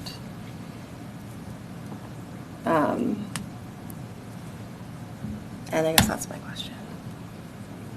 I follow what you're saying. I mean, yeah, it would certainly take out any question if it was billed differently. Yeah, and Councilors, we can do that differently. The struggle that, and I've talked with Chief Henderson at length of this because I'm trying to figure out and understand this whole thing because it is a little confusing for people that aren't involved, that includes myself, is that the Northwest Fire Suburban Academy is technically just a consortium of cities that all run together. There's not like a separate bank account. There's not a separate business. It's not like we've paid Northwest Suburban Fire Academy for anything ever. We pay the college to run the process for us related to the I think it's the schooling or whatever. I don't know if you want to call it that exact thing, but essentially we pay the college, and that's Hennepin Technical College once a year. Last year was $2,200 for, I don't know what it is this year, maybe it's the same amount, per person that goes through the training process. But the Northwest Suburban Fire Academy is technically nothing more than just a bunch of cities together. It's not like it's a business. It's not like we're sending them money. Suburban Fire Academy doesn't get a check back from the college for anything. I can't. So the other thing that I had presented to the chief is this something that we could look at the tech college to say, you guys run the whole thing. Instead of paying $2,200 per person, we pay you, I don't know, $2,500. We get reimbursed $2,200 from the state, but then they keep $300 and then they use that for polos and whatever else. Is that easier and simpler?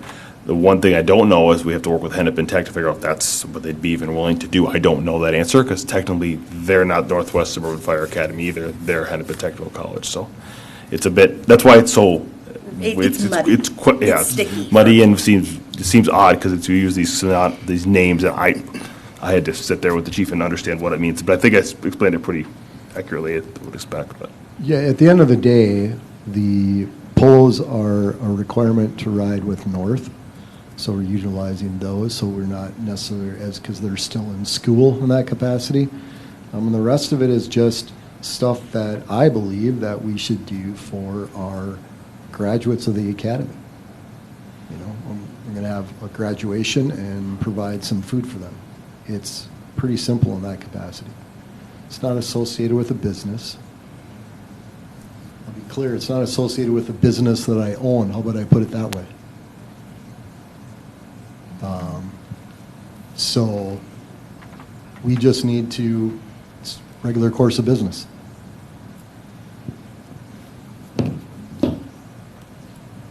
I don't have any problem with anything for a graduation for firefighters. I don't have an issue with that.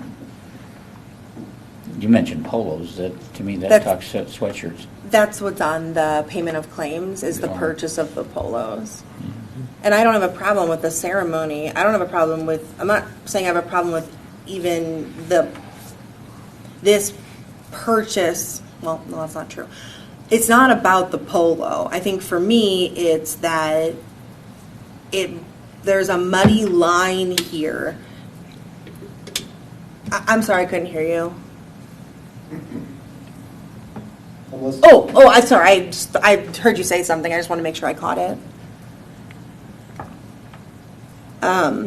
The line is muddy for me, and I don't believe that is the use for us to use taxpayer money to float for other communities when, again, we haven't, to my knowledge, ever said, yep, Dayton's going to be affiliated with this academy, this is what we're doing, other than the chiefs getting together and deciding that. And so for me, I don't feel right to approve a purchase, or this particular purchase. I would much rather the college bill us directly, and I don't mind paying for it that way, but then at least it's a clear line of where it's going and what it's for.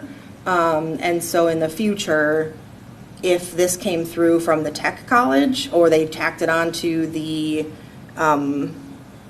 tuition, then so be it. That's fine with me, but I'm just not okay with this. And also, my question would be, as far as like savings goes, is if we have a requirement to have some sort of identification on North that isn't our, like the specific departments, could we do a pin instead that says trainee? Could they all wear a black shirt? Like, there's other ways to do it that don't have a logo for a business or a entity or a whatever that isn't affiliated with an actual city or our city. So council and mayor, or mayor and members of council, I want to ask a clarifying question. Do you want the city of Dayton to participate in the Northwest Suburban Fire Academy? I don't think we can, I can't say because I don't know anything about it. I can't answer that because I'm fuzzy on how the whole thing works, and so I don't know if I don't know if I have a problem with it or not, because I don't understand how it works. So So I'm happy to sit down with council members to explain that. Obviously, you can't have more than 3, but I'm happy to sit down and explain. I think it's something that we can do at even a council meeting too. I was gonna say, we can do it at a council meeting too. It won't be in December. I'll let you know that it's not going to be December 9th, but maybe it's in January or February, just to explain how it works. 'Cause it took me a little bit just to understand how that process works, because it seems odd, and I told the chief the same thing this morning, or yesterday, or whenever I asked him the question, was just trying to understand it, because the person who's not involved with it at all, it seems very odd. And I have no yeah, exactly. So I think it's something that we should, hear the point, Councilmember Henderson, I get it. I think, we can change some things moving forward in how we do that process. But I think it's, again, maybe it's just an educational item of how this whole thing works as a total, because we've been part of other consortiums before, whether that's with previous chiefs or before, and I don't think anybody even asked a question or knew. So it's not like this isn't anything new that we're doing here. It's just, I think council's hungry for just trying to understand, so and I get that. So. At a future meeting, we'll learn more about it. Yep. And then we can answer your question. Yep. Yeah. All right.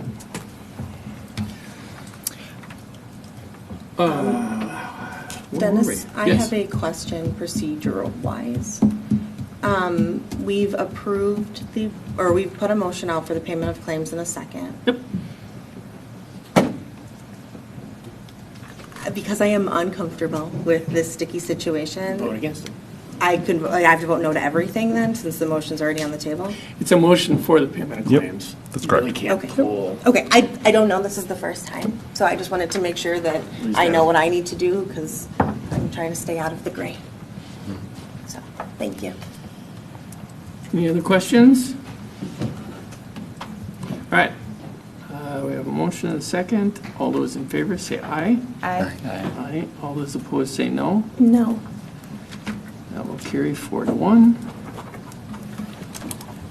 And we are off to closed session.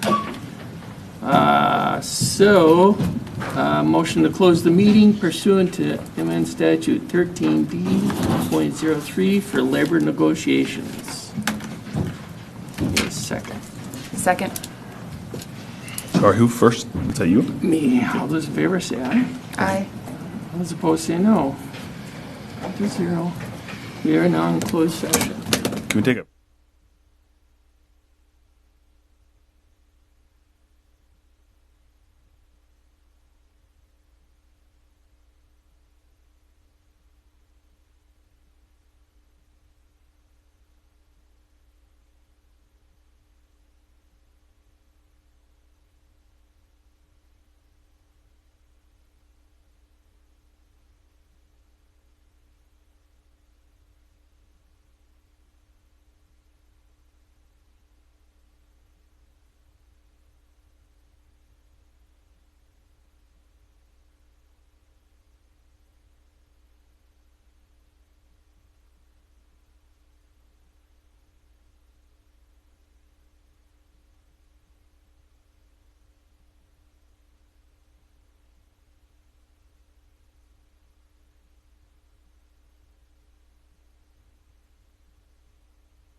We are back in open session then. If there are no objections, we'll be adjourned. Or adjourned. What were we supposed to say?